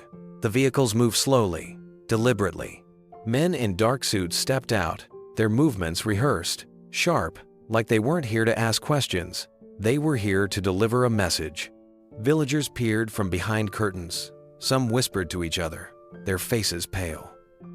An older man on a bicycle stopped near Keanu and muttered without looking directly at him. "They're back. They always come after harvest. Always after news gets out." Keanu turned to him. "Who are they?" The man whispered the name like it was a curse. "Blackwell. Victor Blackwell." The name was unfamiliar, but the weight behind it was clear. Fear, resentment, history. They want the land, the power source. Your father refused them more than once, but no one refuses Blackwell forever. Keanu's jaw tightened. He didn't need a biography to understand what kind of man Victor Blackwell was. You didn't need tinted SUVs and suited shadows to negotiate fairly. You used them when you wanted silence or control. Gerard's words echoed in Keanu's mind. Dangerous people want to steal this. They'll bury it, or worse. He moved quickly back toward Gerard's house, where his father was already waiting by the front porch, eyes fixed on the vehicles in the distance. "They've come early this time," Gerard said without turning. "I guess word travels faster than it used to." Keanu stood beside him. "Why didn't you tell me it was this serious?" Gerard gave a dry laugh. "Would you have believed me?" Before Keanu could answer, one of the men in black approached, flanked by 2 others. Clean-cut, mid-40s, the kind of face that smiled without meaning it. "Mr. Reeves," the man said calmly, "we'd like a word." Keanu didn't move. "You've found him." The man smiled wider. "Actually, we were hoping to speak with your father. It's a matter of business interest." Behind him, villagers continued to gather, watching from a safe distance. Mothers held children close. Farmers stood frozen with tools still in hand. "Not interested," Gerard said without missing a beat. "That's unfortunate," the man replied. "Our employer has been very patient. We were hoping for a more collaborative conversation." Keanu's eyes narrowed. "Who exactly is your employer?" The man didn't blink. "Victor Blackwell. He sends his regards." Keanu stepped forward slightly, putting himself between the suited men and his father. The calm in his voice thinned as he spoke. "Mr. Blackwell can send whatever he wants. That doesn't mean we're listening." The man's smile didn't budge. "We understand your concern, but this isn't about force. It's about inevitability. You see, Mr. Reeves, innovation attracts interest. And Gerard's work, well, it's quite promising. Keanu glanced at Gerard, who remained still, breathing shallowly. His face was pale, but his eyes held fire. The moment was surreal, father and son, united not by years of trust, but by the sudden appearance of a shared enemy. "Let me guess," Keanu said. "He refused to sell, and now you're here to remind him of the consequences." The man raised a hand in mock protest. "Let's not get dramatic. We're merely here to express urgency. We've made offers, generous ones, but if they're ignored, we pursue other avenues." Gerard spoke now, voice low and firm. "This isn't for sale, and it never will be. Go tell your boss he can go to hell." The man dropped his smile. Just for a moment, the chill underneath it was unmistakable. "Regrettable," he said, then nodded once to his men. "We'll be in touch." Without another word, the trio turned and walked back to their SUVs. Doors shut, in perfect sync.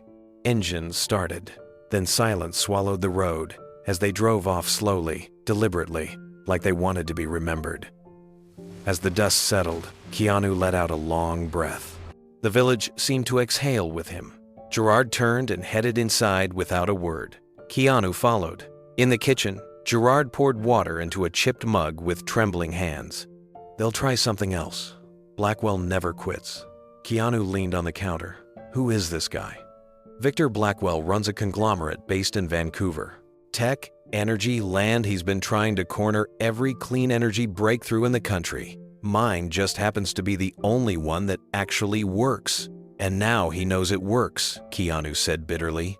"Because of the villagers." Gerard nodded. "I couldn't hide it forever, but I never expected him to move this fast." Keanu's mind spun. What about the patent? The blueprints? Filed under aliases. Hidden. But if he gets his hands on the prototype, he won't need the rest. He'll reverse engineer it, lock it away, or worse, monetize it, dilute it, use it as leverage. Keanu stared out the window, watching his villagers slowly return to their routines, glancing over shoulders. "And the people here?" he asked. "They're sitting ducks." Gerard sat down slowly. "That's why I called you." Keanu looked at him. "I can't protect this alone anymore," Gerard said. "Not from men like Blackwell. I need someone who can think ahead, someone who knows how to move in a world full of cameras and shadows." Keanu crossed his arms. "You want me to protect your invention?" Gerard shook his head. "No, I want you to protect what it does. The light, the water, the hope. This village is proof. It can change lives, but only if it stays free." Keanu was quiet for a long moment. Then he looked his father dead in the eyes. "Then we protect it together." The quiet hum of Gerard's house felt heavier now, as if the walls themselves had absorbed the tension from the encounter with Blackwell's men. The air was still, yet charged, like a storm was coming, not outside, but within. Keanu wandered into the small study tucked behind the kitchen. It was cluttered, but meticulous in its own way. Blueprints were pinned to corkboards. Notebooks stacked high beside a dusty monitor. A rusted filing cabinet sat in the corner, its drawer slightly ajar. He wasn't snooping. At least, that's what he told himself. He was looking for something: clarity, answers, maybe even reassurance that this madness had a firm foundation. What he found was something entirely different. In the second drawer, tucked between old tax forms and grant applications, were a series of contracts, glossy, professionally bound. His eyes froze on the letterhead, Blackwell Global Holdings. He flipped through the pages. The language was dense, legalistic, but the essence was clear. Financial backing, research grants, intellectual property clauses. Keanu's breath caught in his throat. The signature at the bottom was unmistakable. Gerard Reeves. His stomach turned. He carried the documents into the living room where Gerard sat, rubbing his temples. "Want to explain this?" Keanu asked, voice low but razor sharp. Gerard glanced up, startled. When he saw the contracts in Keanu's hand, his face drained of color. "That was years ago," Gerard muttered. "You signed a deal with Blackwell." "It wasn't a deal. It was a loan, a grant. I was desperate. I didn't have money for parts, for testing. That was long before I knew what Blackwell really wanted. Keanu's grip tightened. But you knew enough to hide it. I wasn't hiding it, Gerard insisted. I was protecting the work. If I told anyone, especially someone like you, someone who already thinks I'm a liar, it would have only made things worse. You're right. About one thing, Keanu snapped. You should have told me.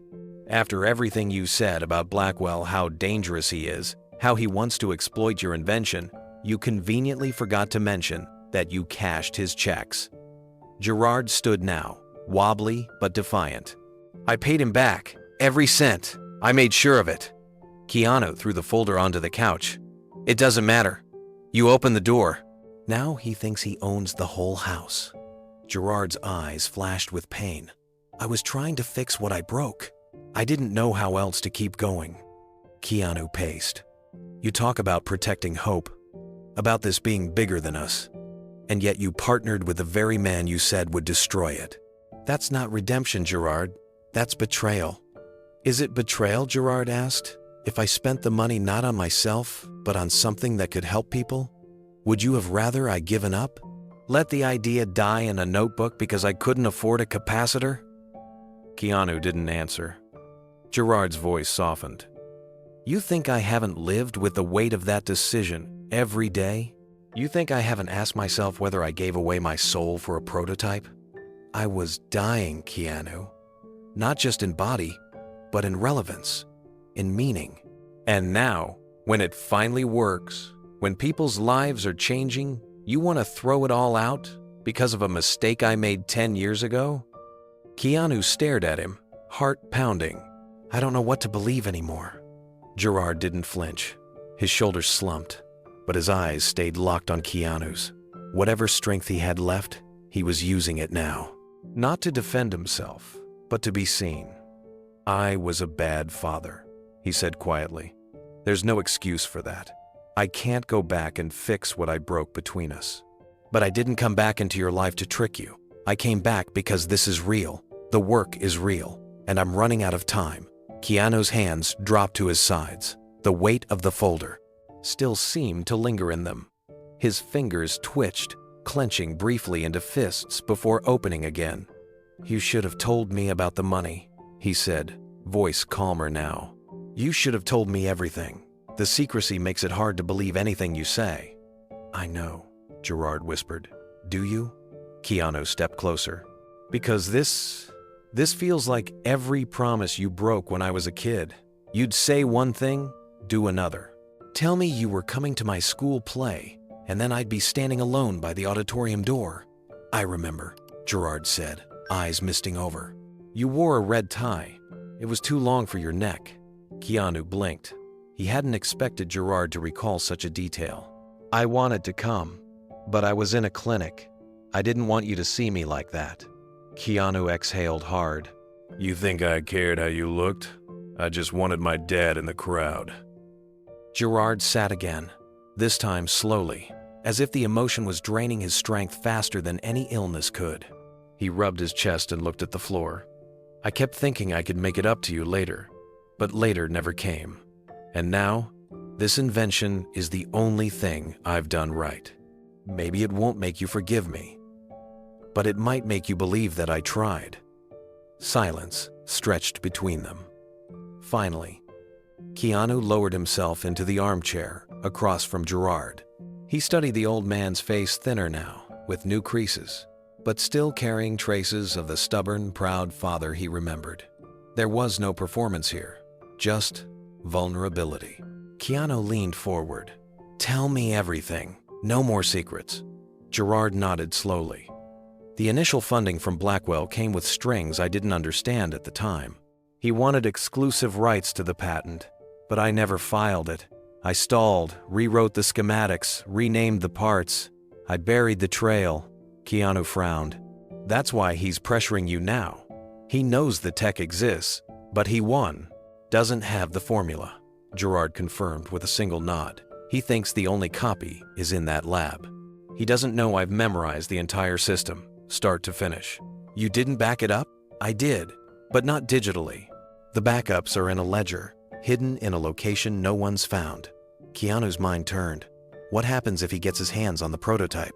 He can't recreate it without the calibration files, but he could reverse engineer parts, enough to twist it into something profitable. And that's the nightmare, Keanu. This tech wasn't meant to fill Blackwell's pockets. It was meant to light up villages, clean drinking water, power, medical fridges in deserts. Keanu sat back, processing the weight of it all. "You made mistakes," he said finally. "But I see now, you didn't give up. You just didn't know how to fight the right way." Gerard smiled faintly. "That's why I called you. I needed someone who still believes in the right way." Keanu looked toward the window. The sun was setting. Shadows stretched across the room, but the light hadn't vanished. Not yet. The hotel room was quiet, lit only by the soft orange glow of a single bedside lamp.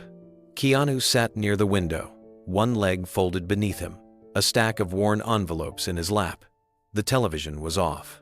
The curtains were slightly open, revealing a sleepy town under the moonlight. But Keanu wasn't looking outside. He was reading letters.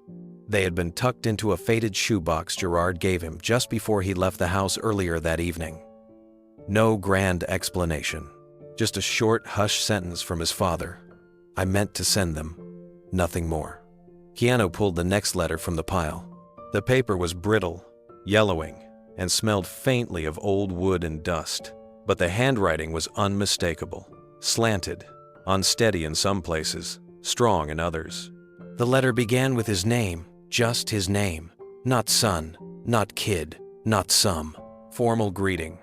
Just Keanu. The first line of the letter hit him like a slow punch. "I watched every one of your movies. Not because they were popular, but because I missed your voice." Keanu's hands trembled slightly. He took a deep breath and kept reading. "I was proud of you when you stood on that stage for your first award. I watched it live. I clapped alone in my living room like a fool. I cried that night, not because of what you achieved, but because I wasn't there to shake your hand afterward. That was my job, and I failed you." He leaned back against the chair. A hollow ache began to stretch behind his ribs. The kind of ache that had lived inside him since he was a teenager, but had gone ignored for so long, he almost forgot it had a source. The next page had blotched ink at the bottom. The words were slightly smudged. Keanu wondered if Gerard had cried while writing it. "I saw you on that talk show once," smiling politely as they asked about your family. "You said, I had a complicated upbringing, and you were right. I made it complicated. I took your simple need for love and turned it into a maze of silence. If there was ever a moment I could take back in my life, it would be the day I walked away from your mother and left you with questions I never answered." Keanu set the letter down for a moment. His eyes were moist, but he didn't blink them away. He just let it sit, let the emotions simmer without trying to swat them down like he had so many times before. He picked up another letter, this one written on the back of an old flyer for a mechanic's workshop. "You look just like me when I was young, but thank God you didn't turn out like me. You turned out better, stronger, kinder. You chose the high road. I watched you donate money in silence. I saw you help strangers. You have the kind of soul that this world doesn't deserve, but desperately needs. And I don't know how I had a hand in creating that." Keanu folded the letter shut. It was too much, too raw, too late. Or was it? He looked up at the ceiling, exhaled slowly, and stood. The room was quiet, but his heart was pounding now. He paced once, then stopped at the nightstand. He picked up the old shoebox and placed the lid back on. Then he stared at it, like it was something sacred. That was the moment it changed. The years of disappointment, abandonment, silence, all of it still lived inside him. But these letters, they cracked something. Keanu didn't know if it was forgiveness, but it was close enough to matter. Keanu couldn't sleep. The letters kept echoing in his head, not as words anymore, but as moments he never got to live. A father teaching him how to ride a bike. A father's hand on his shoulder after his first school play. A father showing up, not disappearing. But he had something now. Not just apologies, but effort. A man trying to make things right before it was too late. And maybe that counted for more than he wanted to admit. He stepped onto the balcony. The air was cold but refreshing, the kind that sharpened your thoughts. Below, the village slept. The soft hum of Gerard's invention still buzzed from a distance, powering a few street lamps and homes. Children were likely dreaming under clean, bright light because of a machine their father had built. Keanu looked out toward the hills and whispered into the silence. "I don't know if I forgive you, but I see what you're trying to do." He meant every word. Back inside, he opened his laptop and began typing. No scripts, no contracts, just a plan. A roadmap of what transparency could look like if he decided to help Gerard. Legal protection for the invention. An agreement to make the technology open source if Gerard truly wanted it for the good of humanity. Safeguards to prevent it from falling into the hands of people like Victor Blackwell. He wasn't ready to sign his name to anything yet, but he was ready to prepare. By sunrise, he was dressed. Jeans, boots, black hoodie, a subtle return to simplicity. He left the hotel and drove out to Gerard's house again, passing empty fields and roaming cattle. The morning fog was still rising as he turned down the gravel road. His father's house appeared slowly through the mist, humble, quiet, and heavy with unfinished stories. Gerard was outside, bent over a wooden crate, coughing into a rag. He looked up and froze when he saw the car. Keanu stepped out slowly, holding the shoebox of letters. "I read them," he said softly. Gerard nodded, but didn't speak. Keanu walked closer, set the box down on the table next to the tools, and met his father's eyes. "I'm not here to fix the past. I'm not even sure it can be fixed." Gerard's jaw tensed. His eyes were rimmed with guilt. "But," Keanu continued, "I saw what that device does. I met the people it's helped. If you're serious about making this right, really right, then I'll help. Not for you, for them." A silence passed between them, not awkward but clean. Gerard took a shaky breath. "I don't deserve this," Keanu shrugged. "Maybe not, but the world deserves the chance you've built, and someone needs to make sure it doesn't get stolen or twisted." Gerard looked like he might cry, but he didn't. Instead, he reached into his back pocket and handed Keanu a folded page. It was a sketch of the prototype, annotated with dozens of notes in tight cursive. At the bottom, one line stood out. "Invention means nothing without integrity." Keanu tucked the paper into his jacket. "Then let's start there." They didn't hug. They didn't need to. For now, this was enough. A son who had come back. A father who had finally spoken. And the road between them, still long, but no longer closed. Keanu stood beside his father just outside the workshop, the morning sun throwing long shadows across the gravel. Gerard's hands trembled slightly, but his posture was upright. They had agreed no more hiding. If Blackwell wanted to confront them, it would happen on their terms. A matte black SUV rolled slowly up the road and stopped just short of the property line. The engine cut off, and the silence that followed was sharp. The doors opened in unison. Two security men in dark suits stepped out first, their eyes scanning the perimeter. Then came Victor Blackwell. He emerged wearing a perfectly tailored gray suit, crisp white shirt, and designer sunglasses. His salt and pepper hair was slicked back, and his expression was one of practiced charm laced with quiet menace. He didn't speak right away. He just walked forward, slow and deliberate, the gravel crunching beneath his leather shoes. Keanu didn't move, neither did Gerard. Blackwell stopped 10 feet from them and smiled.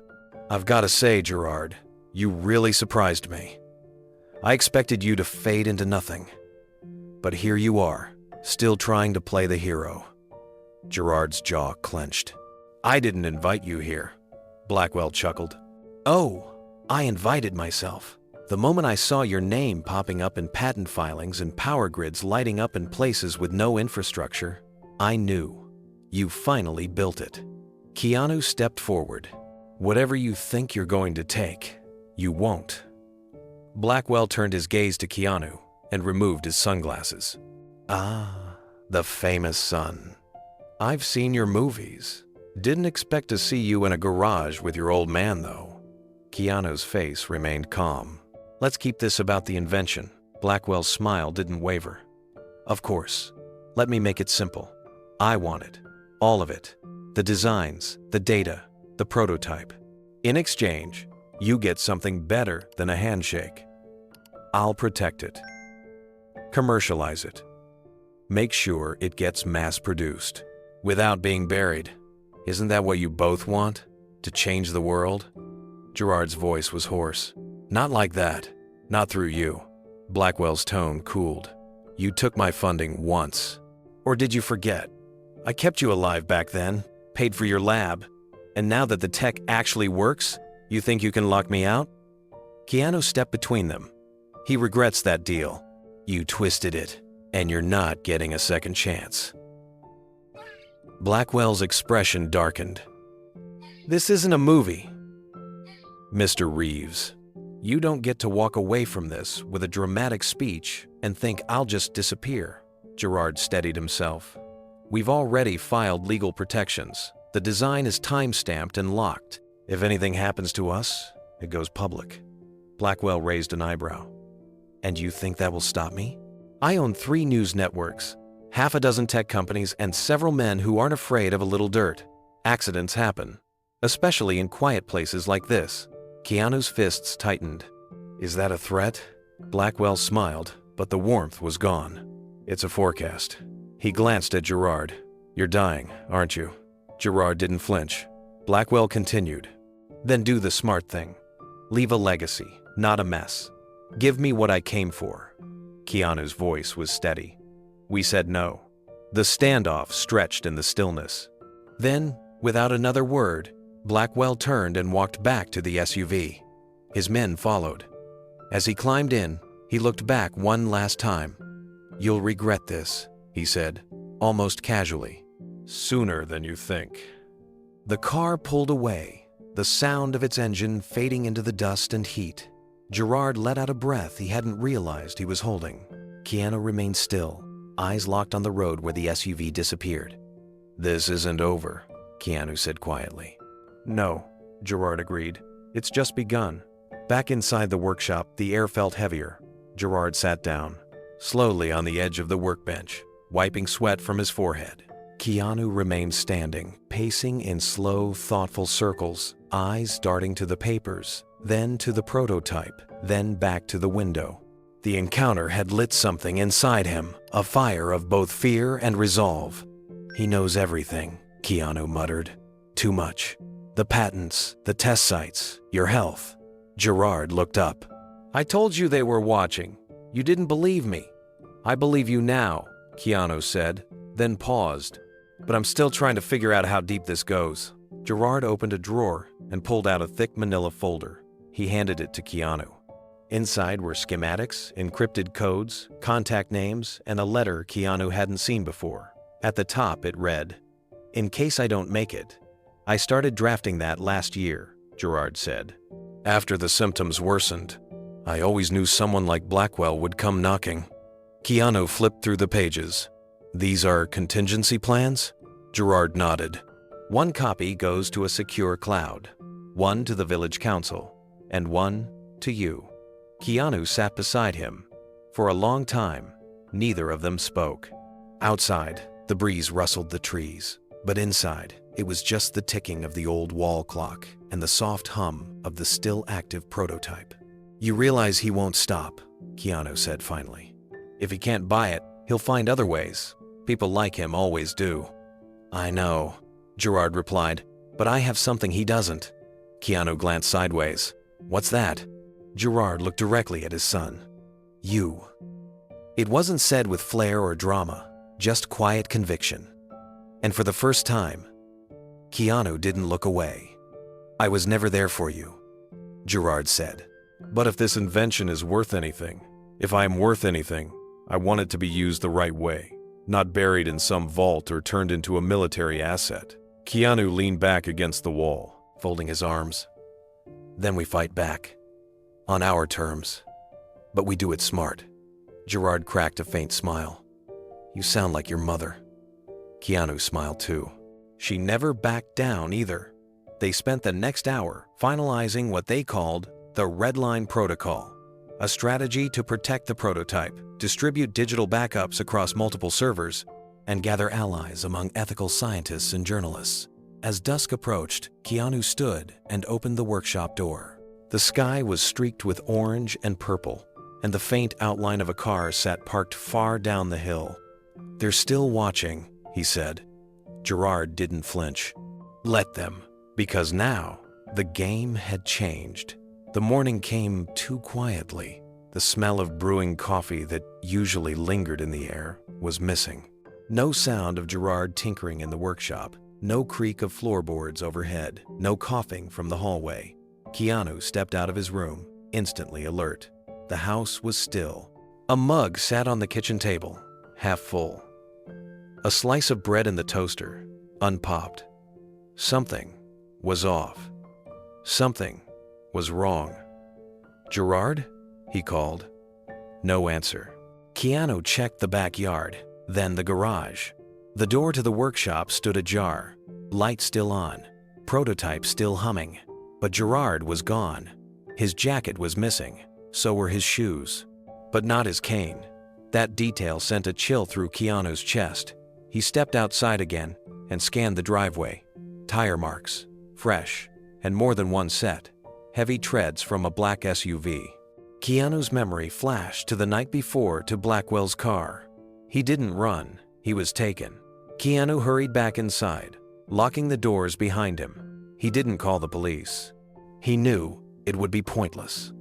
Blackwell's power was deeper than just money. It was influence, reach, corruption. But as he stood in the hallway trying to decide what to do next, something caught his eye. A wooden panel slightly protruding from the wall under the staircase. Curious, Keanu bent down. The panel was loose. He pulled it open. Inside was a small, dusty wooden box with his name written across the top in Gerard's handwriting. For Keanu. He stared at it for a moment, breath shallow, then lifted it out and sat on the floor. The box was heavier than expected. He opened it slowly, not knowing what to expect. Inside were several manila envelopes, a black thumb drive, and a sealed letter with a wax stamp. Tucked beneath it all was a folded sheet of aged sketch paper. Keanu unfolded it carefully. He gasped. It was one of his childhood drawings. A messy, imaginative design of a machine that could, in his young mind, make electricity out of air and light. He remembered sketching it when he was maybe 11 years old, sitting at the kitchen table, while Gerard sat in silence, reading the paper. He remembered how proud he had been of that silly drawing. But Gerard had never said a word about it. Now, on the back of the paper, in Gerard's handwriting, were notes refined, scientific annotations, calculations, circuit diagrams, component lists. Gerard had built on it. Keanu's hands trembled as he opened the sealed letter. It read, "My son, if you're reading this, then I'm gone, or at least taken somewhere. I didn't go by choice, and I'm sorry for everything. You once asked me, years ago, why I never came to your school science fair. I had no answer then, but the truth is, I was too ashamed. Because you had something I didn't, imagination, purity, purpose, and I had buried myself in greed, in proving I was the smarter one. That drawing you made, that was the spark. Not me, you. I took it and turned it into something real, something powerful. But it was your mind, Keanu, your vision. That's why I've transferred the rights to you. You'll find the legal documents inside this box. It's all yours now. Do with it what I couldn't. Protect it, share it, but never let it fall into the hands of people like Blackwell. And one more thing, I was always proud of you. I just didn't know how to say it. Love." Dad. Keanu closed his eyes. The tears came quickly, but he didn't fight them. He wasn't just the protector of the invention now. He was its origin. The betrayal wasn't just that Gerard had been taken, it was that Keanu's childhood genius had been hidden from him for decades. But this time, he wouldn't run from it. He stood up, clutching the box to his chest. It was time to fight. Keanu sat in the old study, the box open beside him, the letter still trembling in his hand. His childhood sketch lay across the table like a map to something forgotten and sacred. He traced the pencil lines with his finger, stunned by how much of the invention had been right there all along. A child's dream had seeded a device that now powered villages and saved lives, and Gerard had hidden it. Not to steal the spotlight, but because he had been ashamed of needing his son. That shame had cost them years of silence, distance, pain. But in the end, Gerard had tried to make it right.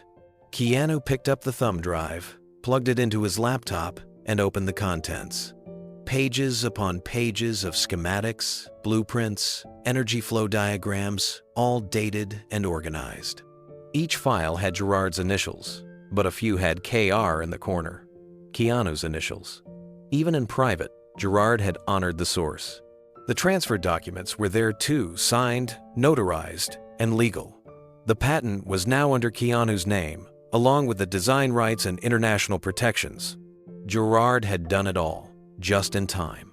But none of it mattered if Gerard didn't come back alive. Keanu closed the laptop, placed everything neatly back into the box, and stood.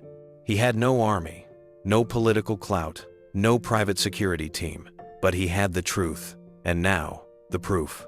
He grabbed his phone, scrolled through the few contacts he trusted, and paused on one. Michelle, a former investigative journalist who had helped expose corporate corruption in the energy sector years ago. She owed him a favor. He sent her a single message. I have something the world needs to see, and someone they need to fear. Keanu walked to the window and looked out at the hills where Blackwell's vehicles had disappeared. The same hills Gerard was likely being held. Then he looked down at the box. This was no longer just about family. It was about justice. Gerard might have started the fire, but Keanu would carry the torch, even if it meant going into the lion's den alone. The plan came together faster than anyone expected. Keanu didn't just sit back after finding Gerard's letter. He activated every contact he had, from old journalists to cyber investigators, from lawyers to former military advisors. He wasn't just a son anymore. He was a man with a mission. Within 24 hours, a package of evidence had landed on the desks of 3 international newspapers, 2 major environmental watchdog groups, and 1 relentless district attorney with a history of going after corporate corruption. Gerard, knowing this moment might come, had secretly compiled years of damning proof. Every bribe, every backdoor deal, every illegal land seizure by Victor Blackwell was detailed, signed, and time-stamped. At the same time, Keanu made a public statement through a carefully shot video, deliberately calm, deliberately precise. He didn't name Blackwell directly. Instead, he spoke about innovation stolen, people oppressed, and a father's redemption that would not be buried. The video went viral within hours. By morning, Blackwell's name trended across every major platform. Keanu had done more than just shake a tree. He'd split it in half. Michelle, who had stayed in the region after helping with Gerard's project paperwork, returned immediately to Keanu's side. She brought with her a legal team from an NGO that had been trying to investigate Blackwell for years but lacked a high-profile face. Now, with Keanu speaking out, they had one. At sunrise, a convoy of government vehicles, local police, and private security advisors moved toward Blackwell's remote compound, an off-grid estate perched on a ridge beyond the northern valley. It was surrounded by surveillance towers, security fencing, and hidden cameras, but no fortress was impenetrable when the law, the press, and justice aligned. Keanu rode in the lead vehicle, silent, fists clenched. He had never imagined storming a place like this, not for a movie, not for a fantasy, but for his own father. For the first time in a long while, his anger was no longer just about the past. It was about the present, about power wielded without consequence, about reclaiming what was stolen. The gate opened under pressure. No violence, no gunfire, just the pressure of truth crashing down at last. Inside, they found Gerard. He was chained, yes, but alive. He was gaunt, slumped in a chair beneath dim overhead light. The moment Keanu saw him, something cracked deep in his chest. Gerard lifted his head, eyes struggling to focus, but when he finally did, a faint smile formed through cracked lips. "You came," Gerard whispered, voice dry and low. Keanu rushed forward, brushing past agents who were checking the room. He fell to his knees, hands gently cupping his father's face. "I'm here," he said, his voice soft but shaking. "I got you, Dad. You're safe now."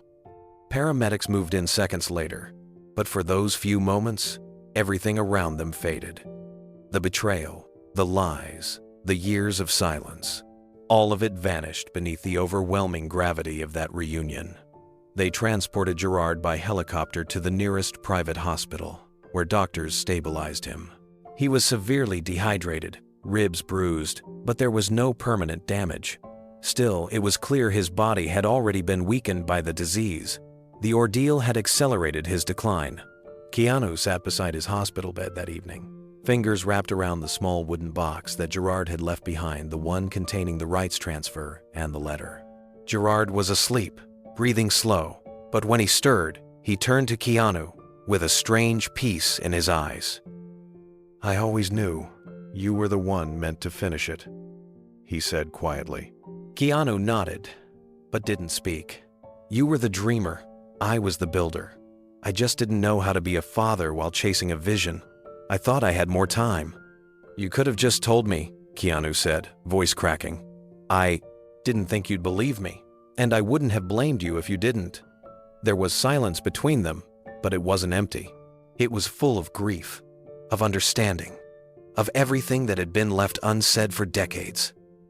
Then Gerard reached toward the box and pointed at the worn corner.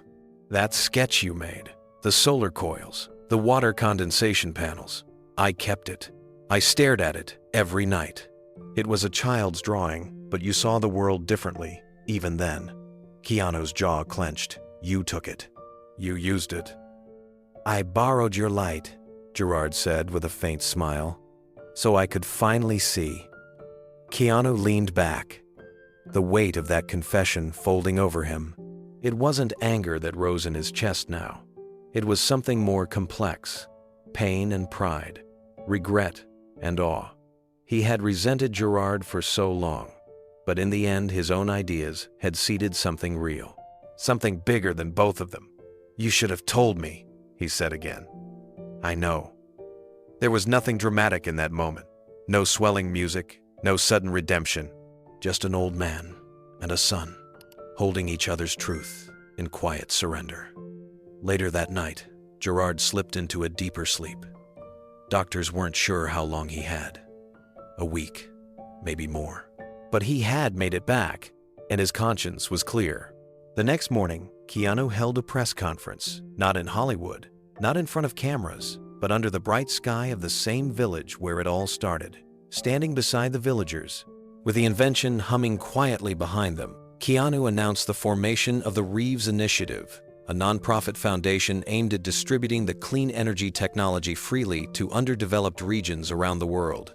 He declined interviews about his family or the confrontation. He asked the media to focus instead on the people this invention could help. On the school children, who now had lights at night. On the parents who no longer watched their children fall sick from dirty water.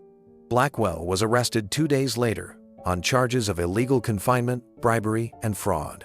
The evidence was airtight, thanks to Gerard's files and Keanu's network of investigators. His empire began crumbling publicly. As it did, the media slowly turned its attention back to the story's quieter heart, a father's brokenness, and a son's choice to heal rather than hate. In the hospital, Gerard watched the announcement on a tablet screen. His eyes welled as Keanu spoke. No dramatics, just dignity. As Keanu ended the conference with a quiet promise, "This legacy will be shared, not sold," Gerard turned to Michelle, who stood beside him, and whispered, "He's better than I ever was." The morning light poured gently through the window of the hospital room, warm and golden, falling softly across the sheets. Keanu sat beside his father, one hand resting lightly over Gerard's frail fingers. The hum of monitors and the slow rhythm of Gerard's breathing filled the quiet space. But in Keanu's mind, it wasn't silence. It was memory.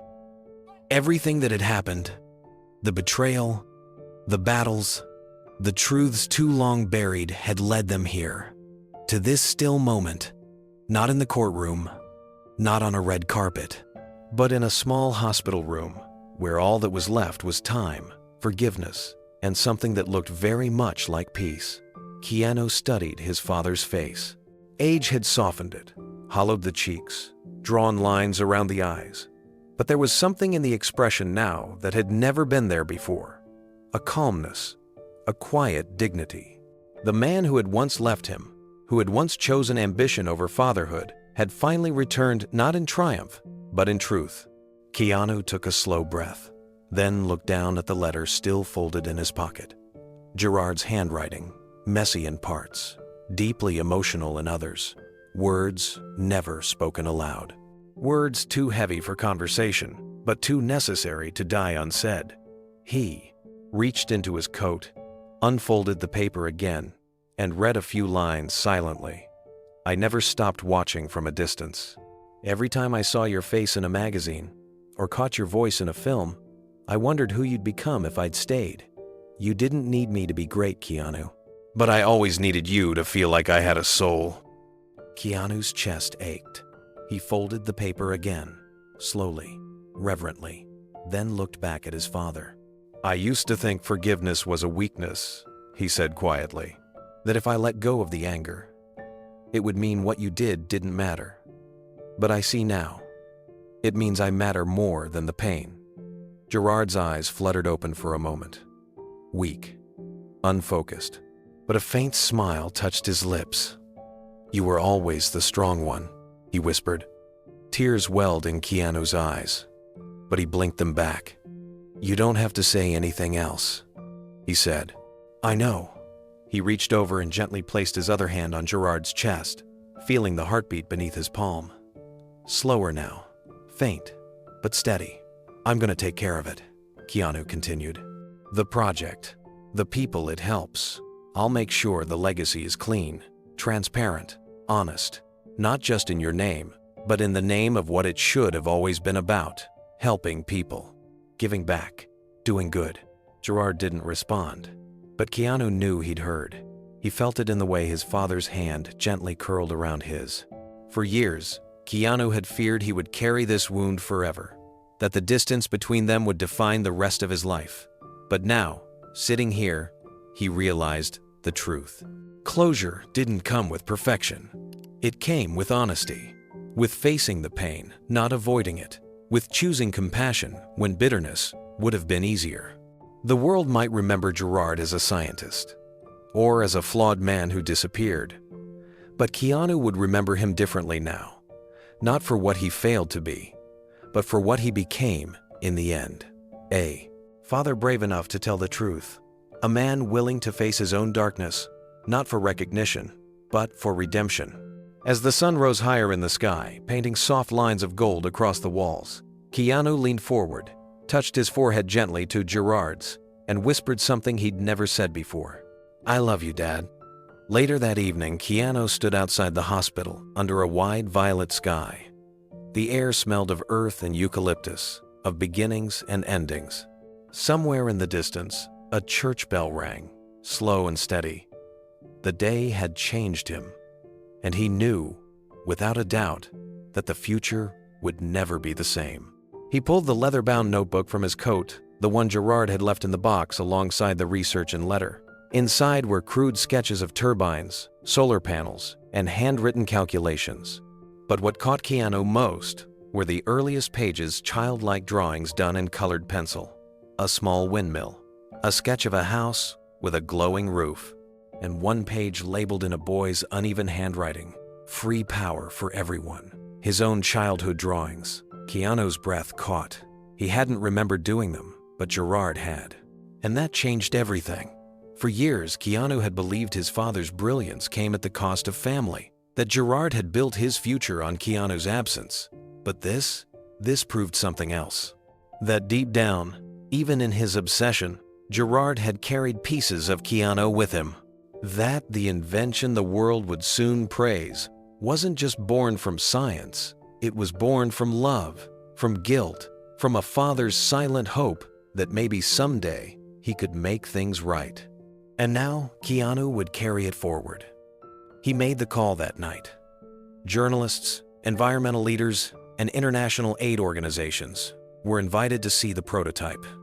Not in a boardroom, not in a private auction, but right there in the village where it had all been born.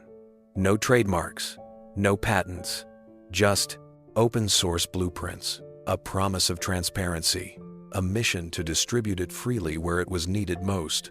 Gerard didn't live long enough to see the first installation in Kenya, or the school in Mississippi that lit up for the first time without relying on a broken power grid. But Keanu did, and every time the lights flickered on, he imagined his father seeing it too. One night, after a small ceremony honoring Gerard's life, Keanu sat alone under the stars and spoke aloud to the darkness. "You got it wrong at first, but you tried to make it right, and that's enough." He stood, brushed the dust from his jeans, and smiled. "Let's finish what we started. Now, a message for you. Have you ever forgiven someone who once hurt you? If this story touched your heart, comment below with the words, 'Family Matters.' Because in the end, that's what this incredible story was truly about. The power of love, the courage to face the past, and the truth that it's never too late to heal, to change, to forgive,